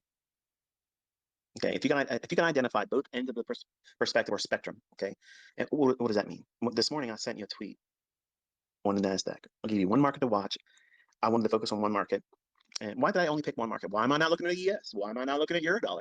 Why not cable? Wasn't cable the favorite pair of you in trading forex? And why aren't you looking at the dollar index? And why don't you ever talk about the Dow? Why don't you worry about what I'm talking about and focus like I'm trying to keep my focus? You ever consider that? You ever ask, well, let me see what I can get from just following whatever he's looking at right now. That's what I always ask when I see people complaining about. Why don't you ever talk about gold? Fuck gold. Gold is highly manipulated. Okay, you literally are asking to get burned trading gold. You know, I know there's a lot of people out there with, they're fake brokers. They're going to show you examples of gold in this and gold in that. Gold is an event-driven market. So what I do is I take my students into highly liquid asset classes. Forex was my cup of tea for a long period of time, but I took everybody's attention back to where I started as a trader in 1992, commodities and futures index. These markets are absolutely professional. There's no tomfoolery in that. There's no brokers fucking with your spread. Okay. Everybody has the same price. Everybody has the same price when we're looking at the S&P. Everybody has the same price on NASDAQ, unless you're trading a CFD, which I don't do that. But I know some of you can't do it, and that's the only way you can do it. But you're met with that conundrum now, aren't you? You have to deal and factor in spread. So how do you overcome that fear? ICT, I'm worried about because, sometimes the data doesn't match. Right. Well, think about what I already said. You first start worrying about, well, I shouldn't say worry. You should concern yourself with where the market's likely to draw to. That is the absolute golden ticket. Because if you know how to do that, given enough time, you will find a entry model that you'll love taking. It makes perfect sense for you. It meets and agrees with your personality. No matter how much money I show I can make with one PD array or another, it won't matter to you. That's maturity. That means that you have found your model. You're not trying to leave what you found. You're now blooming where you're planted. That's the endeavor that all of you should be aspiring to do. That's what I'm trying to coach you all into doing. Not try to make you a master of everything I'm teaching. That's not going to happen. Okay. You need to find one that makes perfect sense to you. Warm up to it and spend some time with it. And when you understand where the market's likely to draw to, liquidity and inefficiency. The easiest way, folks, listen to me. The easiest way to get through the initial learning curve is to do this very thing. Every session, what are we talking about? Well, the market was going to open up at 9:30. I told you I was waiting for the opening bell. And I want to see how we traded at these points of liquidity. And I gave you the one inversion fair value gap. I want to see how we treated that. Now, why did I pick that? I'm sure you're probably thinking, why did you pick that fair value gap? And why not this time frame on that inefficiency? Why this one and not that candle? If you look at the range I gave you on a 5-minute chart of the NASDAQ, I gave you the high. I'm going to scroll back here. I'm going to try to move forward 2 months. I gave you the high on NASDAQ 5-minute chart at 1:30 Thursday, July 20th, 2023. The 1:30 p.m. New York local time. I noted that high and the high to the left of it on the 5-minute chart at 12:50 p.m. So for the symbol on the trading view, it's NQU2023. 5-minute time frame. I put a horizontal line on the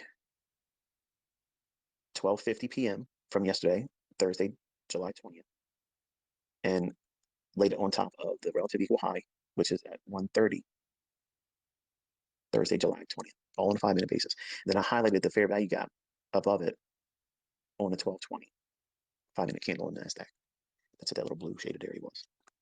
And I gave you the liquidity in the form of buy side at 15,714 and 3/4. And I highlighted the sell side liquidity at 15,547 even. Now, between the low on the 5-minute chart at 325 yesterday, where I have the sell side liquidity annotated, and I'm talking about a chart I tweeted,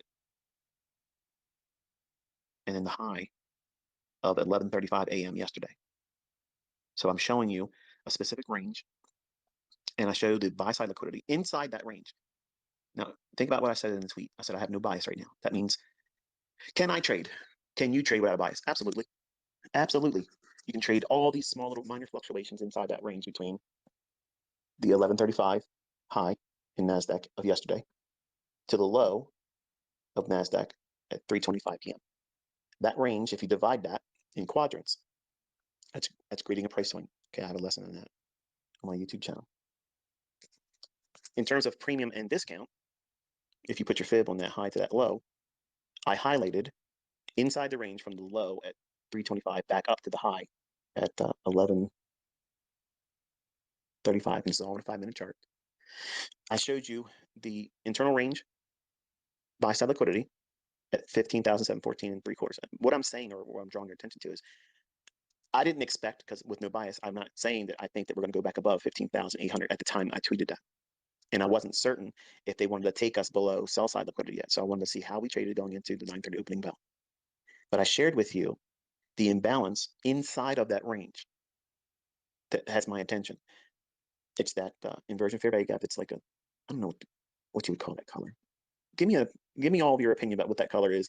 The fair value gap that I highlighted on the 5-minute chart. And my wife's told me so many times I'm colorblind. Maybe I am. I don't know. But the candle was 2:15 p.m. Thursday, July 20th, 2023. On the chart that I tweeted, I always call it like an orange, but every time I say it out loud, orange, and I see it, I don't think that's a good. I don't think it's a good description of what hue that is. But what color would you call that? And whatever you guys collectively get to as a majority, I'll refer to it as that. It doesn't look like an orange now that I'm talking about it, but that imbalance, notice that it's been utilized multiple times here. So if you take your Fibonacci and you drop your fib on the low of the 5-minute candle at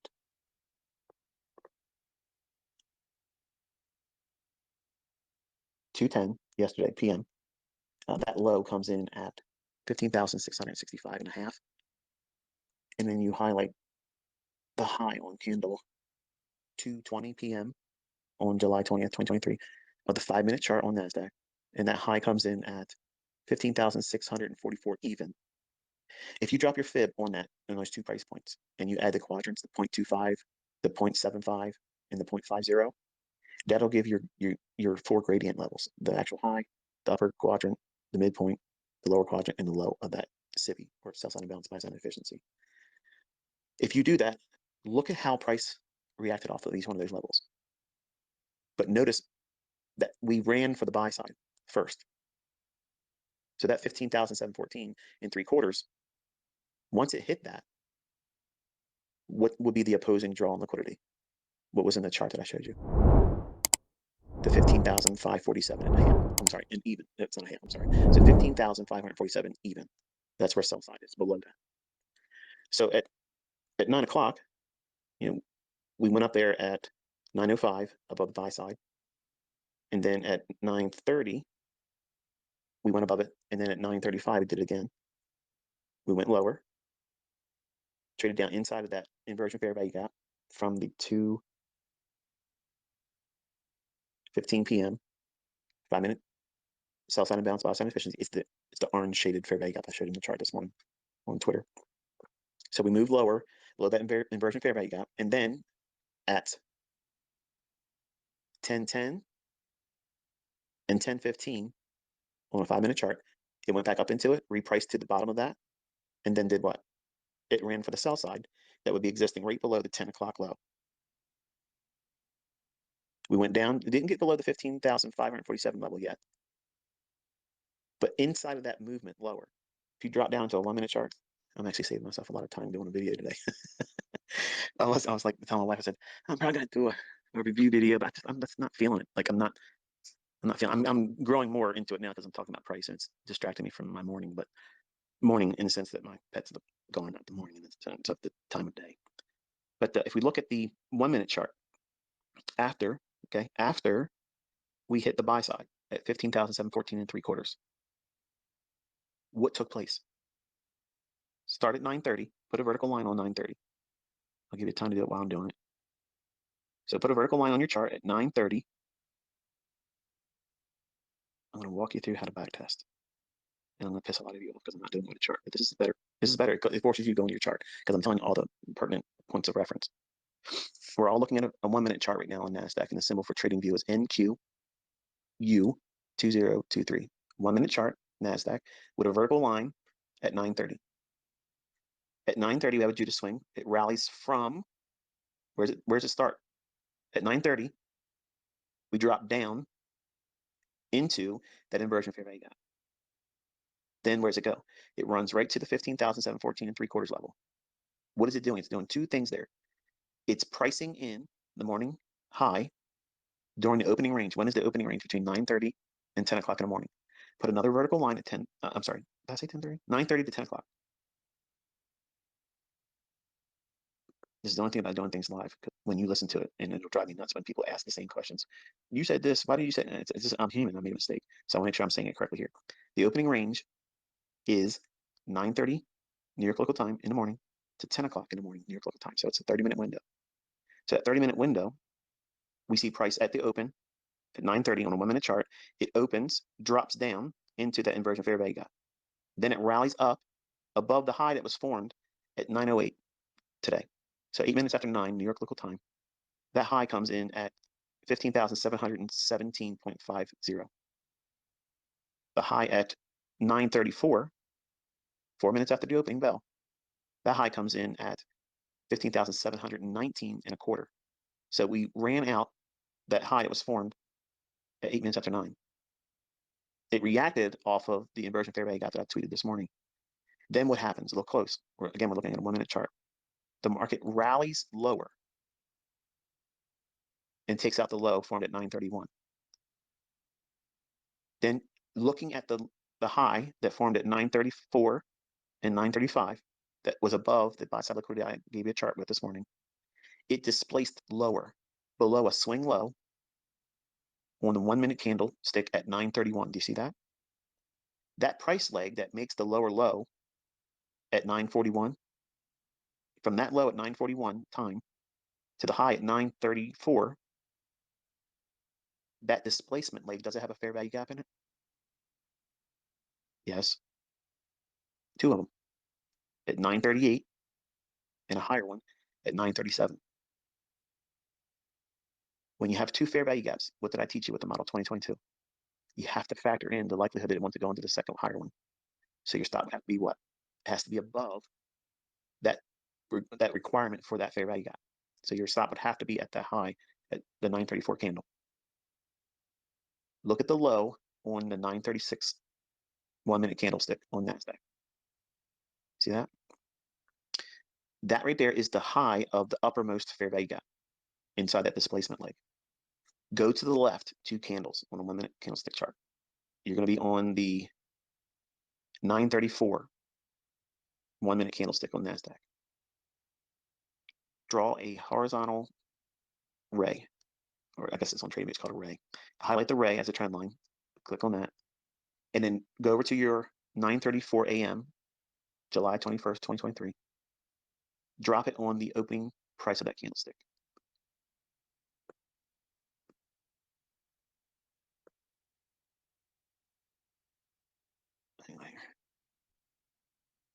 Yeah, horizontal ray. Why did I say ray? A horizontal ray. And drop it on the opening price of the 9:34 candlestick. Look at the bodies on the candlestick of 9:45 and 9:46. It's respecting that, right? What is the low of 934's 1 minute candle. 15,697 and a half. Put another horizontal ray right at that. So you have the two bodies at 945 and 946. Those bodies close and open inside of the two price points of that bearish order block with a fair value gap after a displacement lower, after buy side has been taken. Is that candlestick at 945 and or 946, is that not the 2022 model that I taught you last year? Yes. And then I mentioned at the time of our discussion this morning here in this Twitter space, I gave you go back to your 5-minute chart for a moment. I gave you the 9:30 p.m. Thursday, July 20th, 2023. The 9:30 candlestick on the 5-minute chart of NASDAQ. I told you that's a fair value gap. Be aware of that one. Go back down into a 1-minute chart. From the Model 22 entry at 946 or 945 candle, your stop would have to be above the high at 934's 1-minute candle. So it's not even that much in terms of range. But if you're trying to do 15 contracts on your funded account challenge or your funded account, that's too much risk. Now, go in and use that with that 1 micro idea that I was telling you about. Use 1 micro, use the worst case scenario entry. What would that be? Look at the low on the 936 candle. It's 696.25. Take 1 tick away from that. So 15,696 even. That's where you would try to get into your short there. And your stop loss would have to be above 15,719 and a quarter. So stop at 15,719 and a half. 1 micro, not mini, micro. You're teaching yourself how to trade. You're teaching yourself how to trust the setups. You're teaching yourself how to follow a model, not make a lot of money right now right at the gate. That's not how you do this. The movement from that price point down to that fair value gap I mentioned, around the 15,588 level. Look how it delivers to it here. And then what does it do at that point? Once it gets down to that fair value gap, and again, 5-minute chart, the fair value gap I'm talking about where it trades down to is the 9:30 p.m. fair value gap on the 5-minute chart of NASDAQ.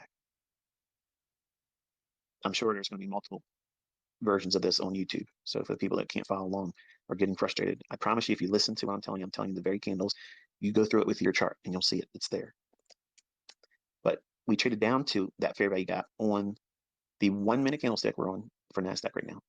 At 10:03, we trade into that fair value gap. The next candle we open, and then we start rallying higher. Where did it rally back up to? Some random level? The inversion fair value gap. The one I sent a tweet with the chart in it. I drew your attention into 10:01. I told you it's a fair value gap there. We have repriced back up to the inversion fair value gap. That fair value gap that I told you that was at 10:01. Do you see how it's reacting off of it right now? We went from the fair value gap that I mentioned in this Twitter space up to the inversion fair value gap, which you knew about from the tweet this morning. And then it trades down in the direction of the sell side at 15,547 even. Remember, that's where the sell side resides. Does it need to go to that sell side? This is where the critics and the people that are selling courses will say, see, ICT's concepts don't work, or ICT got it wrong because it didn't go yet below 15,547. But what did it offer? Their sell side now below the 10:03 and 10:04 lows, wouldn't it? That price run back up to the inversion fair value gap, trading around the 15,645, and then it sells off. It goes below the lows at 10:03 and 10:04, respectively. So there's sell side below that. It doesn't need to go to 15,547 even or lower. I believe it still might do so, but for you to find a trading opportunity, do you need it to do that? No, because it's offering you the opportunity to take, obviously, a partial at the fair value gap I mentioned during this Twitter space. And then it rallied up to the inversion fair value gap, offered what? At 10:17, what is that inversion fair value gap? Repricing back up to it and acting as resistance on the 1-minute chart, and then going lower in the direction of the 15,047 lows that we were looking for it to go below. Look at the fair value gap inside of that inversion fair value gap. On a 1-minute chart, it's the candle at 9:48 a.m. today. See that? Draw that out with your rectangle. Go on your trading view and highlight the candlestick's low at 947 to the high of the candlestick of, what are we at here? 949. It comes up, bumps the low of that fair value gap, and that candlestick at 949's high is 15,647 and a half. The high of 1017's candle is 15,648 even. So we went into that fair value gap. And it's also the inversion fair value gap. Then we sell off, running for sell side below the lows at 1003 and 1004, digging down towards the direction of where the sell side is. Then it runs back up into the fair value gap I mentioned this morning during this Twitter space. It fails to go lower below that 15,547 and then runs above the fair value gap, but goes into the one I was talking about at 1001. So your 1 minute candlestick chart, the fair value gap at 1001, 1 minute after 10. Remember I told you it's a really, really small one. Price rallied up into that and overshot it just by a little bit, but the high or the drawdown on, or heat on that comes in high at 15,620 and a half.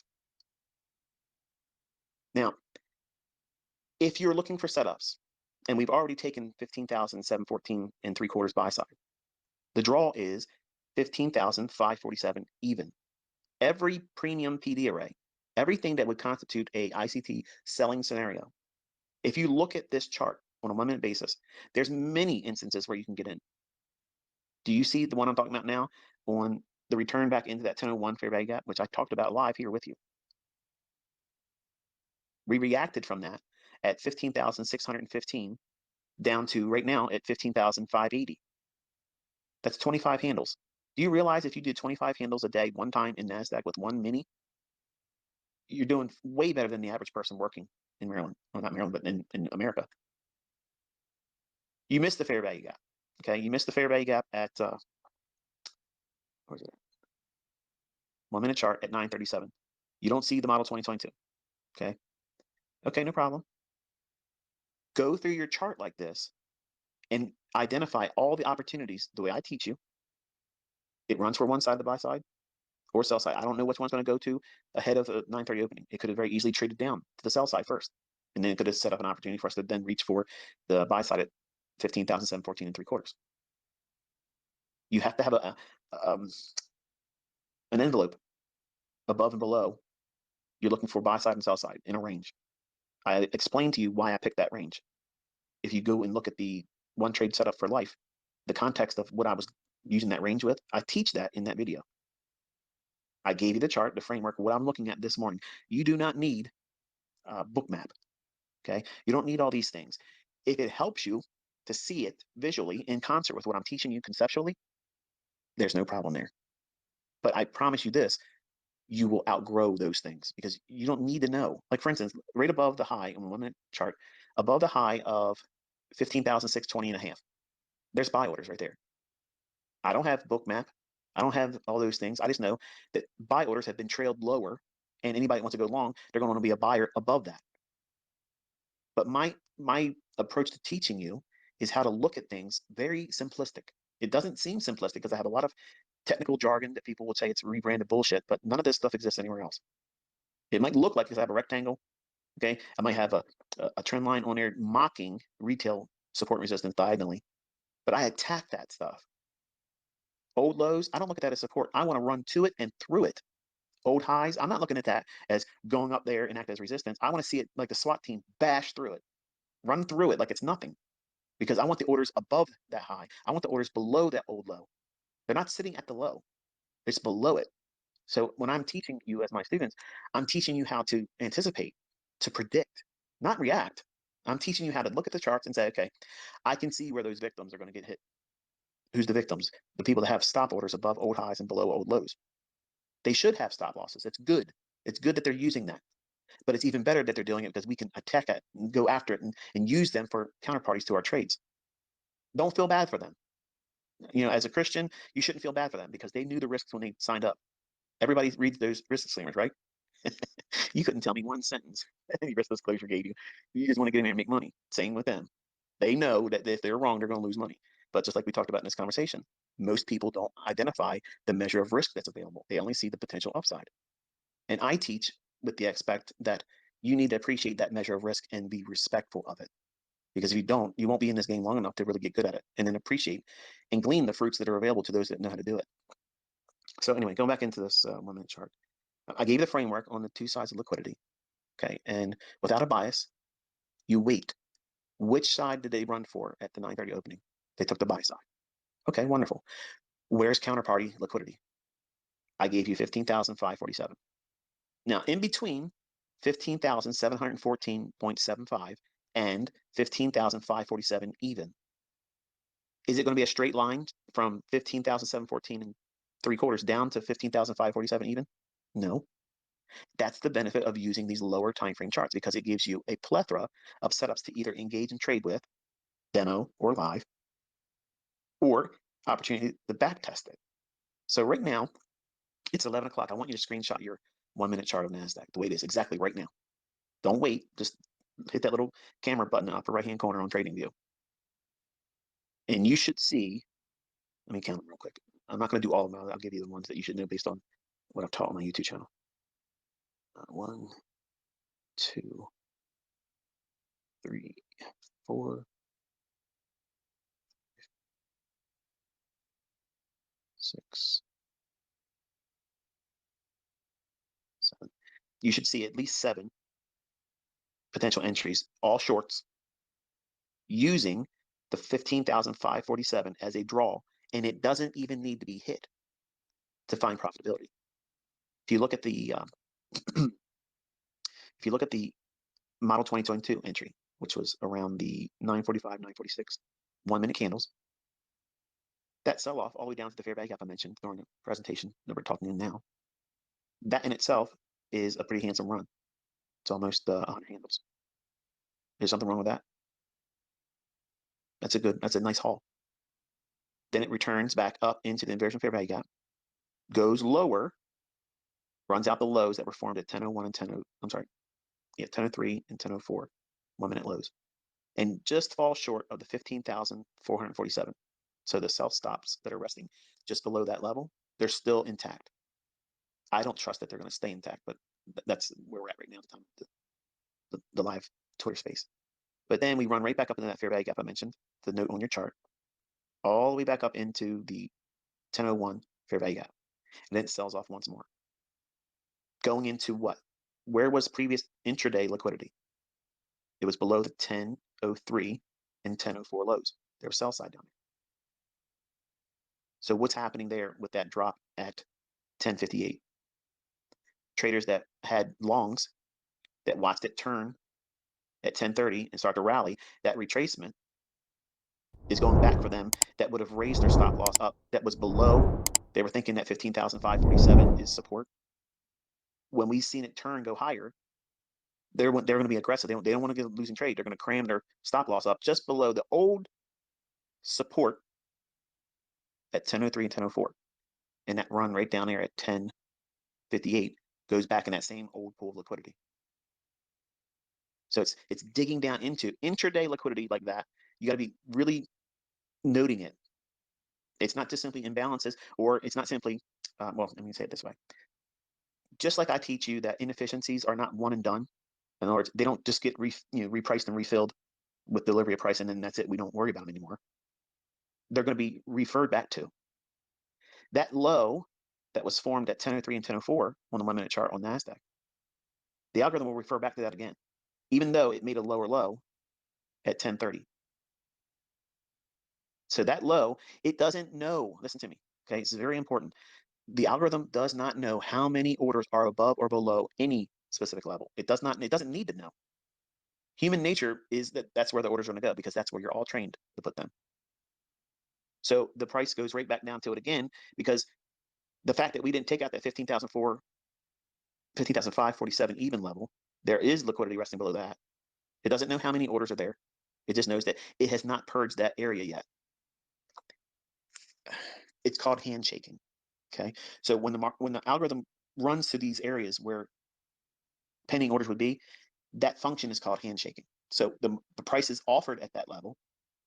So that way, orders that would be there, it has no understanding or awareness of how many orders there are, but it goes there to permit the opportunity for liquidity to pair willing buyers with willing sellers. That's the handshaking aspect of it. Anytime intraday a low is created, but a larger pool of liquidity has not been engaged, the intraday lows or intraday highs that have formed before, now in context, so you follow what I'm saying, the lows at 1003 and 1004 on NASDAQ are above the 15,547 even low. And the sell low at 10:30 in the morning was lower than the lows formed at 1003 and 1004. That's a given. But it did not engage the 15,547 even level or below it. So what the algorithm will do is it's inside the range. What range am I talking about? The 1030 low and the 934 high. So it's going to look back through that range and refer to where are the swing lows. It's referring back to 1003 and 1004's lows. Sell side is going to be there. Why? Because it's coded to refer back to the 15,547 not being engaged, and it repriced to a short-term premium at what? 10:48 a.m. at a fair value gap I told you live in this Twitter space to have on your chart. Then it sold off to some random level. What PD are ready to drop down into at 10:58? It's reverting back to inside the range an old low that would be utilized for anyone that would be long and trusting the 15,547 low as support. It's advanced, I know. How would you know that? Experience. You'll get it too. So anyway, the sell-off just from 10:48 to 10:58, that's 10 minutes in duration.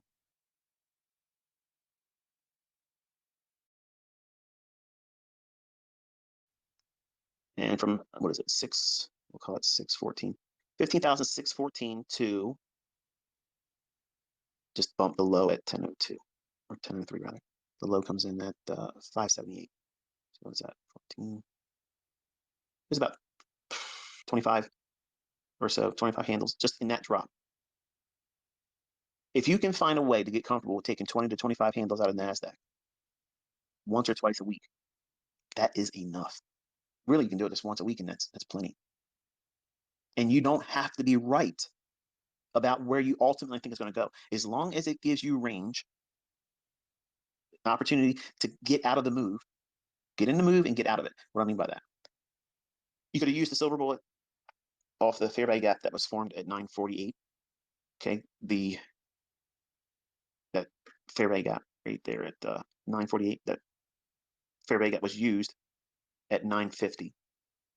So trading down into the fair value gap I mentioned in the live stream or this presentation, from that point of entry at 15,649 and 3/4 down to the fair value gap, we'll call it 15,588. That's in itself a significant price run. It's not 5 handles, it's not 10 handles, it's significant.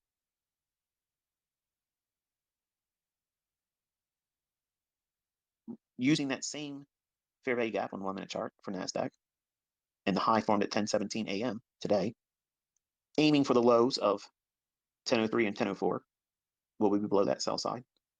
If you sold short at the inversion fair value gap at 644 even, and then rode it down to the low at 578, think about how many handles that is. And it does not need to get to the 15,547. That draw is like a magnet. Okay. That's how we're using liquidity. That's how we're using premium or discount inefficiencies. It's a catalyst to anticipate price going to that level. If you take a strong magnet, maybe you did this like I did as a student in school. If you put a magnet underneath a desk at school, okay, and you have a whole box of paper clips and you drop them above onto the desk, is every single one of those paper clips going to go exactly right where the magnet is? No. The majority of them will be scattered all about, but then you'll have this concentrated pile of paper clips that go right to where the magnetic field is strongest. But there's this influence that it has as it moves farther away from that magnet. The paperclip will fall right there, and it'll be just enough to hold it. Well, think about that magnet effect being at 15,547. And you're seeing how from 934, the high on NASDAQ, how we started moving towards where the magnet's strongest pull is at 15,004. I'm sorry, 15,547 even. And below it, there's sell side below that. Just like every one of those paper clips aren't going to land and stick to the highest form of magnetism that magnet is offering below the school desk at school. You're going to have this spread out array of paper clips that just fell, not randomly. It's being influenced by the magnetic waves of that magnet. The same thing's going to happen in price action. You're going to have all these little collections of swing highs and swing lows, and a collection of candlestick bodies that form at specific price levels. These price levels, the inversion fair value gap, the fair value gap, and the ones I talked about live here, those are those distant magnetic field levels, just like in the same example or analogy I'm using for in a real world. If you take a magnet and you drop the paper clips on top of a wooden desk, the magnet's going to draw and influence every paper clip within its field of influence. And we're seeing that same cause and effect in price delivery, but not randomly. So you can't see where those arcs are in the field of magnetism that that magnet may be utilizing, like orbits, okay? The influence of how far away from the magnet it can be strong enough to hold or influence a metal object that's light in weight. Well, price, it's going to react, but gravitate to this source of magnetism. And liquidity is that magnetism. The effects of how fast we get there, that's a variable. And that variable is understood based on the economic calendar, time of day, and what we have done in the present range. And what do I mean by that? If you look at the high, this is turning into a PhD level shit, ain't it?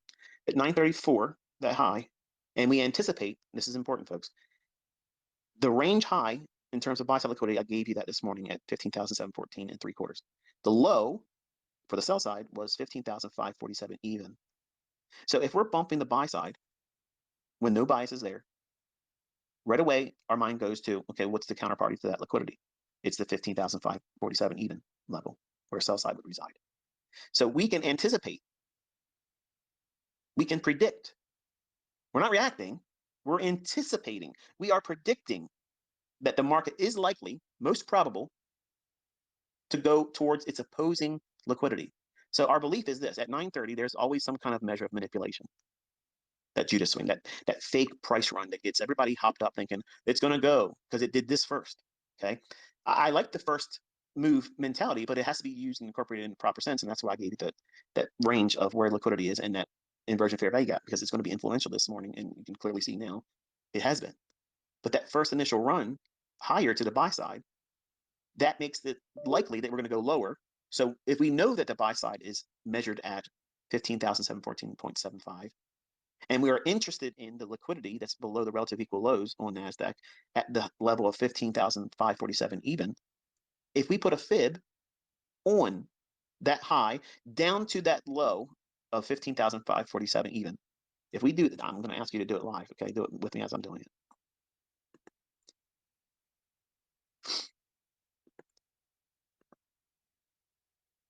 Make sure you put your quadrants in. It's the 0.25, 0.75, and 0.50 levels.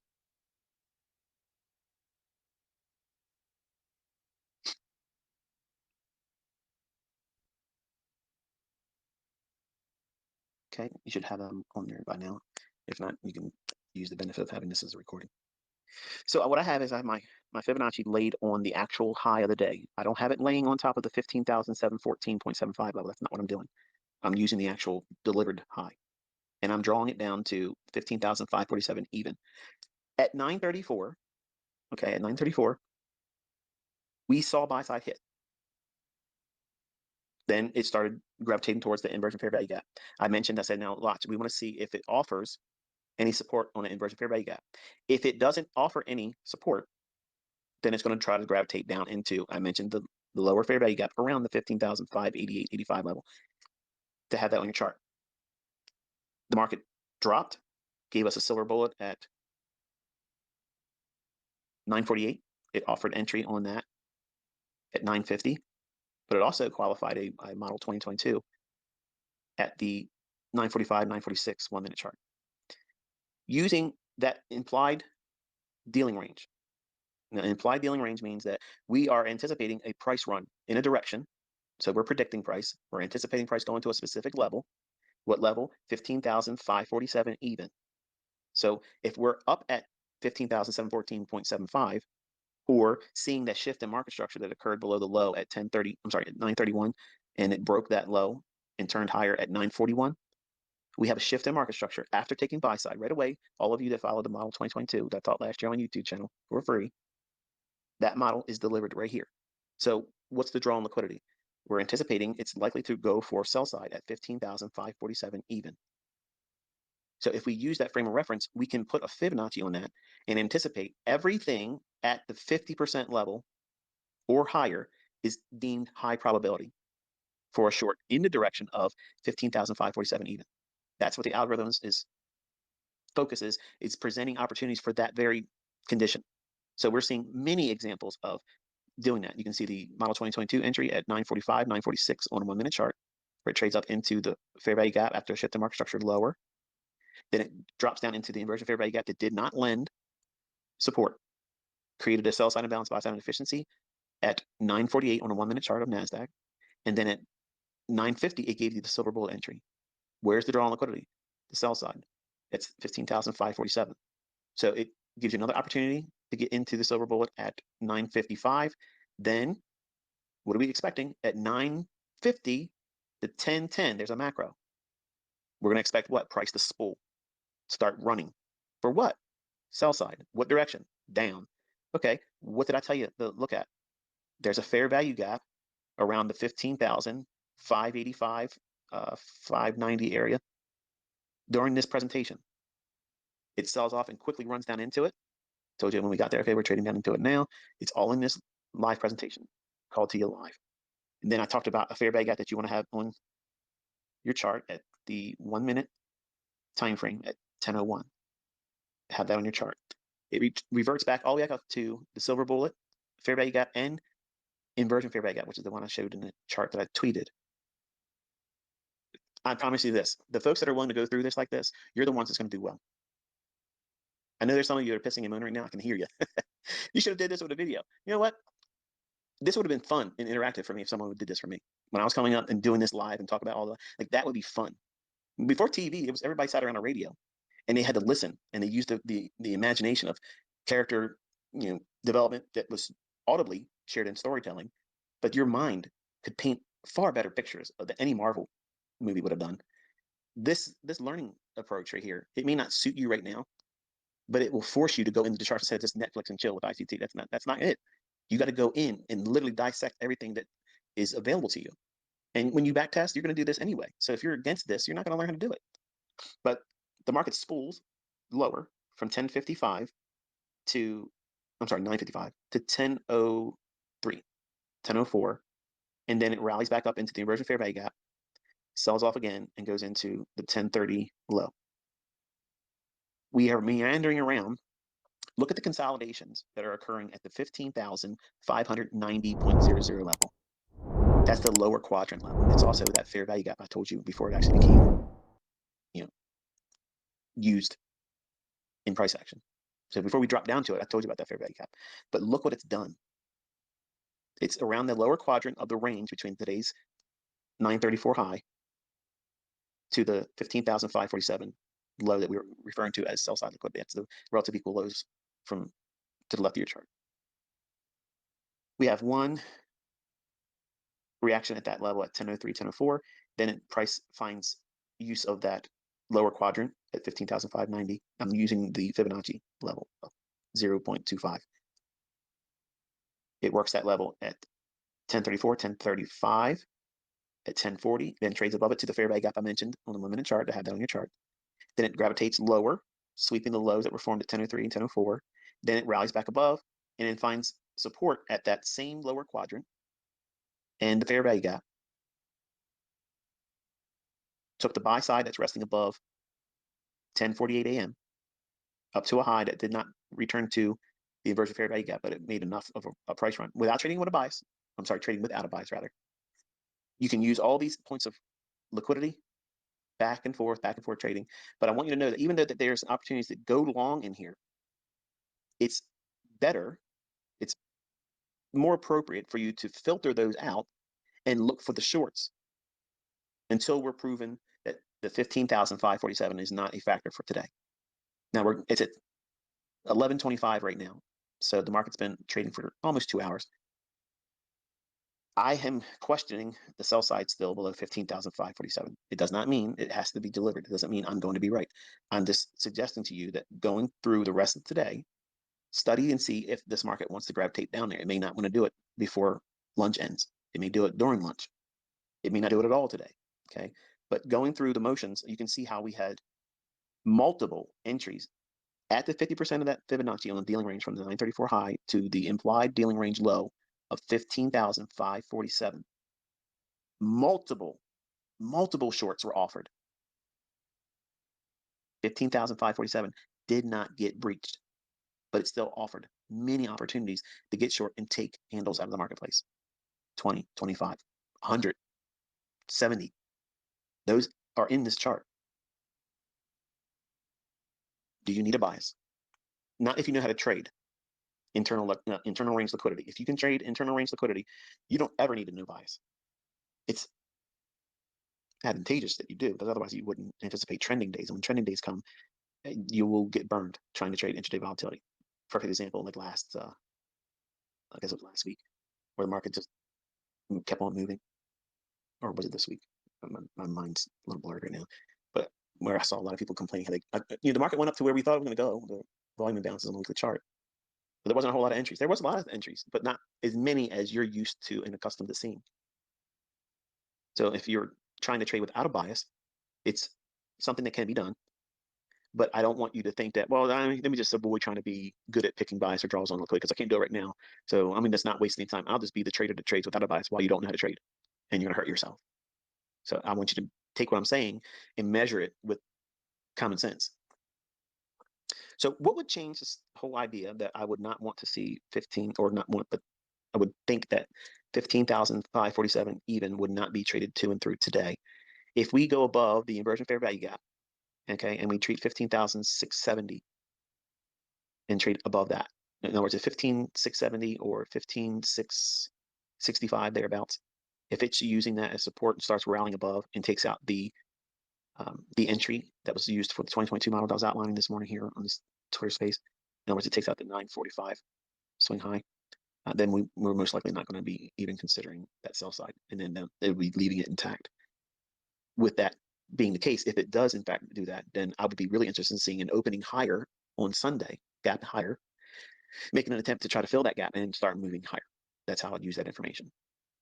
I would not try to carry anything over the weekend, and I'm not saying that you should go long. I'm not saying you should go entering short here. So everything I'm saying, I'm giving you context that way. Nothing in this presentation can be taken out of context. So you understand what I'm saying, what would cancel this, what would I look for going forward the rest of the day. Here's one for you. I like the idea that we're going lower as long as we stay below that inversion fair value gap, basically, is what I'm getting at. So as long as that orange shaded rectangle that I put on that chart and tweeted to you this morning, that you should have on your charts already annotated, as long as we're below that, my mind is thinking that we're going to try to at least try to make a sweep below that 15,547. Am I expecting a lot of downside below that? No, but I just think that would be reasonable to trade down there. And if it doesn't, if it just stays in consolidation between the high and the low that's already formed today, it wouldn't surprise me either. Because I haven't changed my stance with this being primarily bullish. So I'm not trying to coax you into, oh, we're in a bear market, even though we were looking for sell side right when it was about to deliver the very day, and we've been going down since. So twist the knife, ICT, twist the knife. Anyway, I'm not sure what you got out of the day, but I felt like I needed to talk. So I'm glad I did. I feel clean now. It's like therapy for me. So this is, I guess, the part that I'm not saying I'm going to be on Twitter post November, but if I put something up, in any capacity, it would probably be something like this, where maybe SoundCloud, something to that effect, where I'm kind of encouraging you, because a lot of you are upset knowing that I'm not going to be as active. It's actually better for you. It's better for you to not have this many engagements with me because you have so many things to study and so many things to discover about yourself. And every time I present something or produce something new, you're going to want to go to that and not spend the required time in what has been taught already, which is more than enough. You have way more than any one person would need to find profitability in trading any asset class, except crypto. I can't co-sign for that one, but I have students that swear by it. So you have no real excuse not to engage it and study it and discover yourself. And don't rush it. Don't try to put a deadline on it.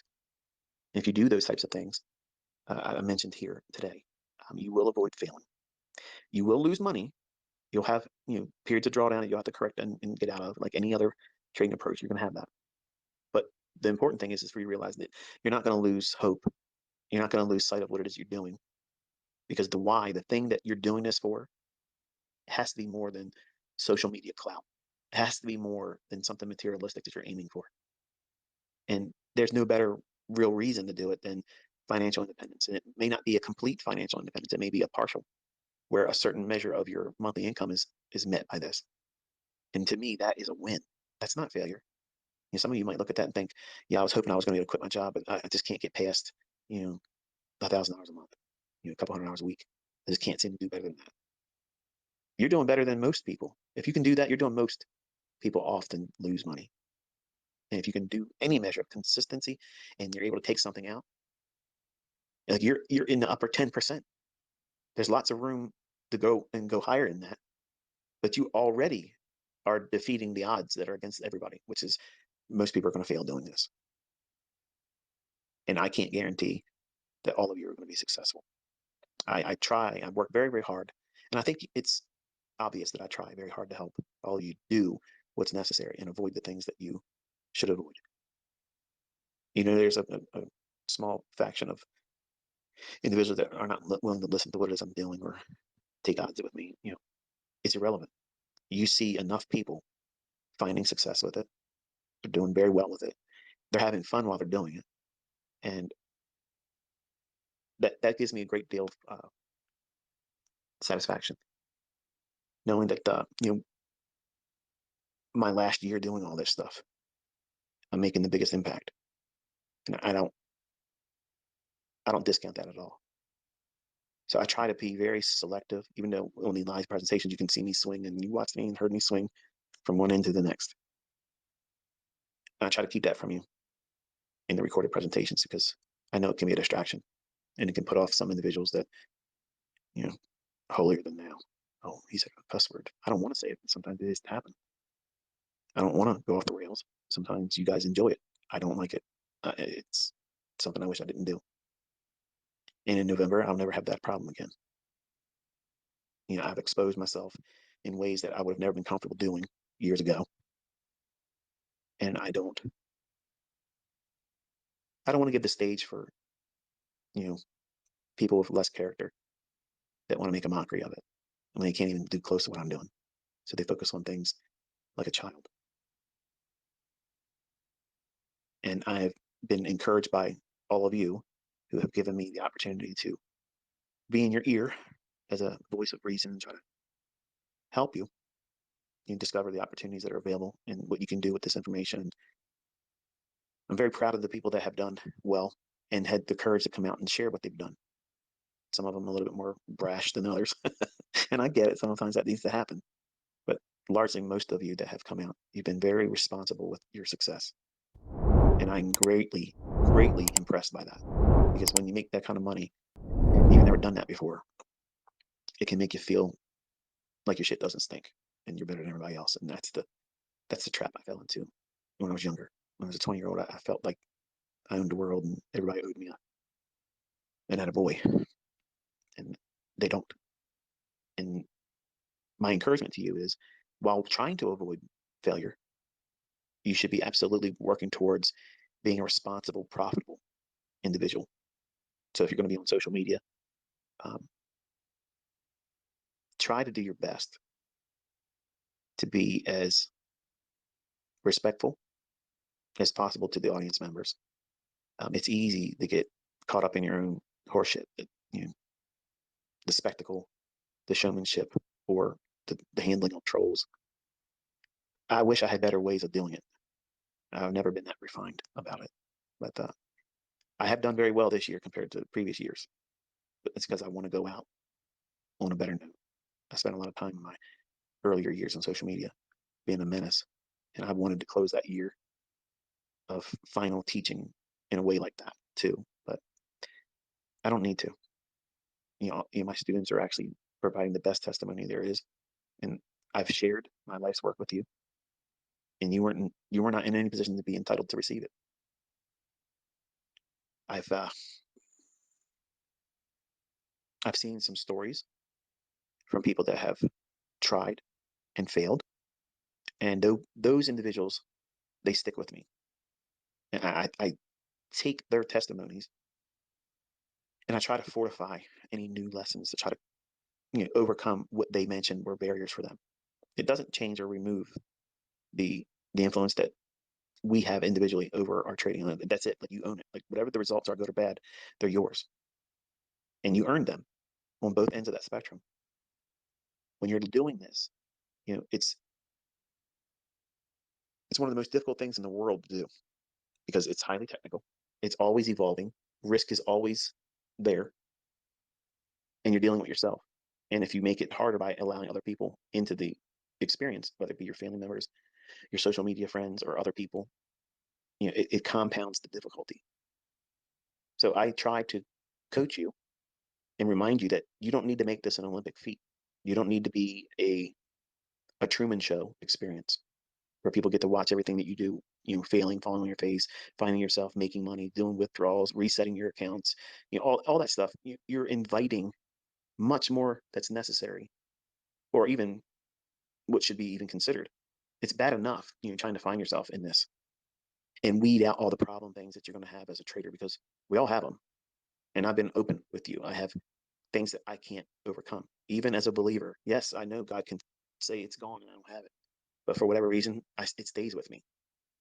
So it's not easy for me to be a mentor. It's not. It's very, very. It's one of the most difficult things I've ever done because I have so many people around the world that have expectations of me, high regard for me, and I'm trying to do my best.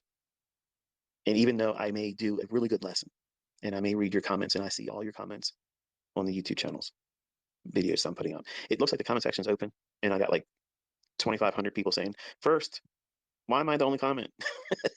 There's other people commenting, but that's just for me. It's like you sending a text message to me. I can see it. I see all of them. I read them all the time, and I appreciate the encouragement. And when you say, "I'm not sure if you see this," I see it, and I thank you for the time that you give me those little small feedbacks. And I see the trolls too, and you make it easy for me to filter you out. All I gotta do is I don't see you anymore because I don't give a shit about what your opinion is. If you're not in agreement with the hive mentality here, that we absolutely believe and know that there's an algorithm. You're hearing him, and we know that there's market manipulation. We know that the market's going to deliver certain ways at certain times. And I don't care to hear the opinion that's opposing that. I'm not out for a debate. You have to go out there and cancel out what I've proven and what other people have used and now make money with. The burden of disproving is in your hands. I've already proved it, and it's been transferable. Other people are able to use it and see it, anticipate it, predict it, and it's a fascinating thing. Like, I can't wait to take my hands off the wheel in November and watch how all of you develop. And I know there's going to be mutants in this group that's going to try to become rebels, and they're going to say I'm a piece of shit because I didn't teach this. And they're going to pretend they knew something all along. It's all kinds of stuff like that's going to come out. I don't care. I don't care. I'm growing older. My life is going to be spent doing things that I enjoy away from the marketplace. I don't need to trade. I don't need to do any of this anymore. And when I'm done, I'm comfortable. I'm satisfied that I taught everything to the best of my ability.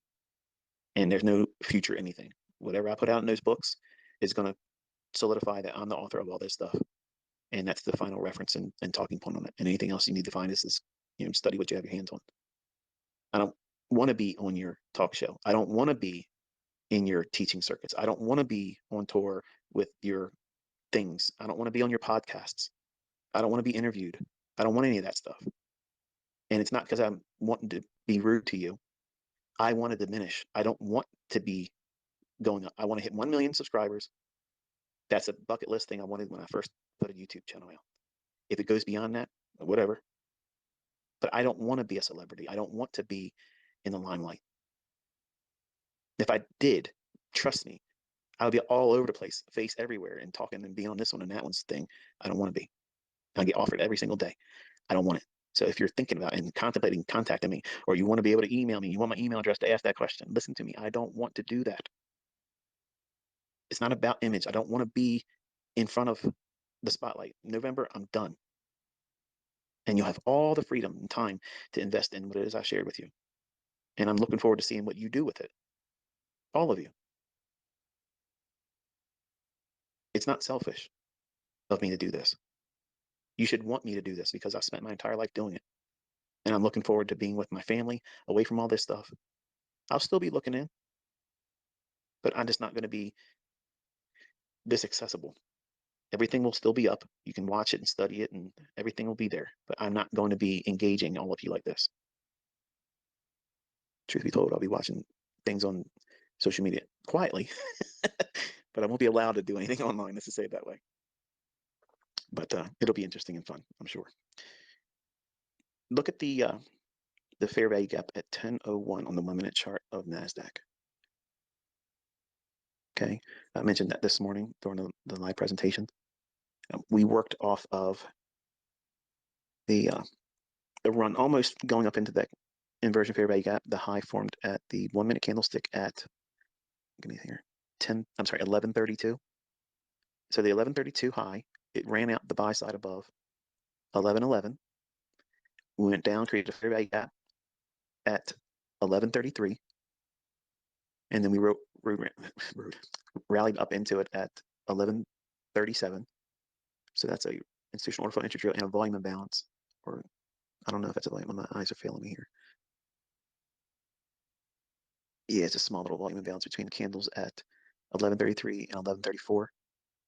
It fills a volume imbalance and institutional order flow entry drill at the 1 minute candlestick at 11:37, just a few moments ago. And then we consolidated around the 10:01 fair value gap and then dropped down into the fair value gap I gave you on the 5 minute chart around the 15,590-ish area. Look where the bodies of the last three candles are. So look at the body close at 11:44, and in that small little candle body at 11:45, and then the low of 11:46, 1 minute candle. It's respecting that fair value gap. And then we're inside of a fair value gap at 11:43. So I would want to see it move energetically lower from here. If not, we're going to consolidate and probably run the buy side at 15,650 going into lunch. So it's kind of like the last ditch attempt for the morning session going into lunch. If it doesn't drop here, my expectation would be during lunch, it'll probably want to clear up all that smooth buy side. It's at the low quarter or quadrant of that inversion fair value gap. But I haven't lost my interest in that 15,547 yet. But I did lose interest in staying on here. So I have to go grab something to eat and take Bailey for a walk. Real quick, I had a guy ask me the picture I showed of my boxer at the bottom of my stairway in my house. That's Bailey. That's not Bella, by the way. Bella is she's gone now, but Bailey is outside my door. I can hear her down there whimpering. She wants me to spend time with her. She has no idea what's about to happen next Thursday. We have two boxers delivered to us, two females, and she's going to lose her mind. I just hope she treats them nicely because between Bella and Bailey, Bailey was always a little bit more brutish. She beat up Bella a couple times, and I'm hoping that she accepts these two little ones. She's always been motherly with her toys, like even when Bella's been gone. And she treats her toys like little puppies. She carries them all to her bed and she plays with them and stuff. So I'm hoping that she'll mother these two and not try to kill them. But I'm gonna have my hands full starting next Thursday with that too. So at any rate, I'm gonna close.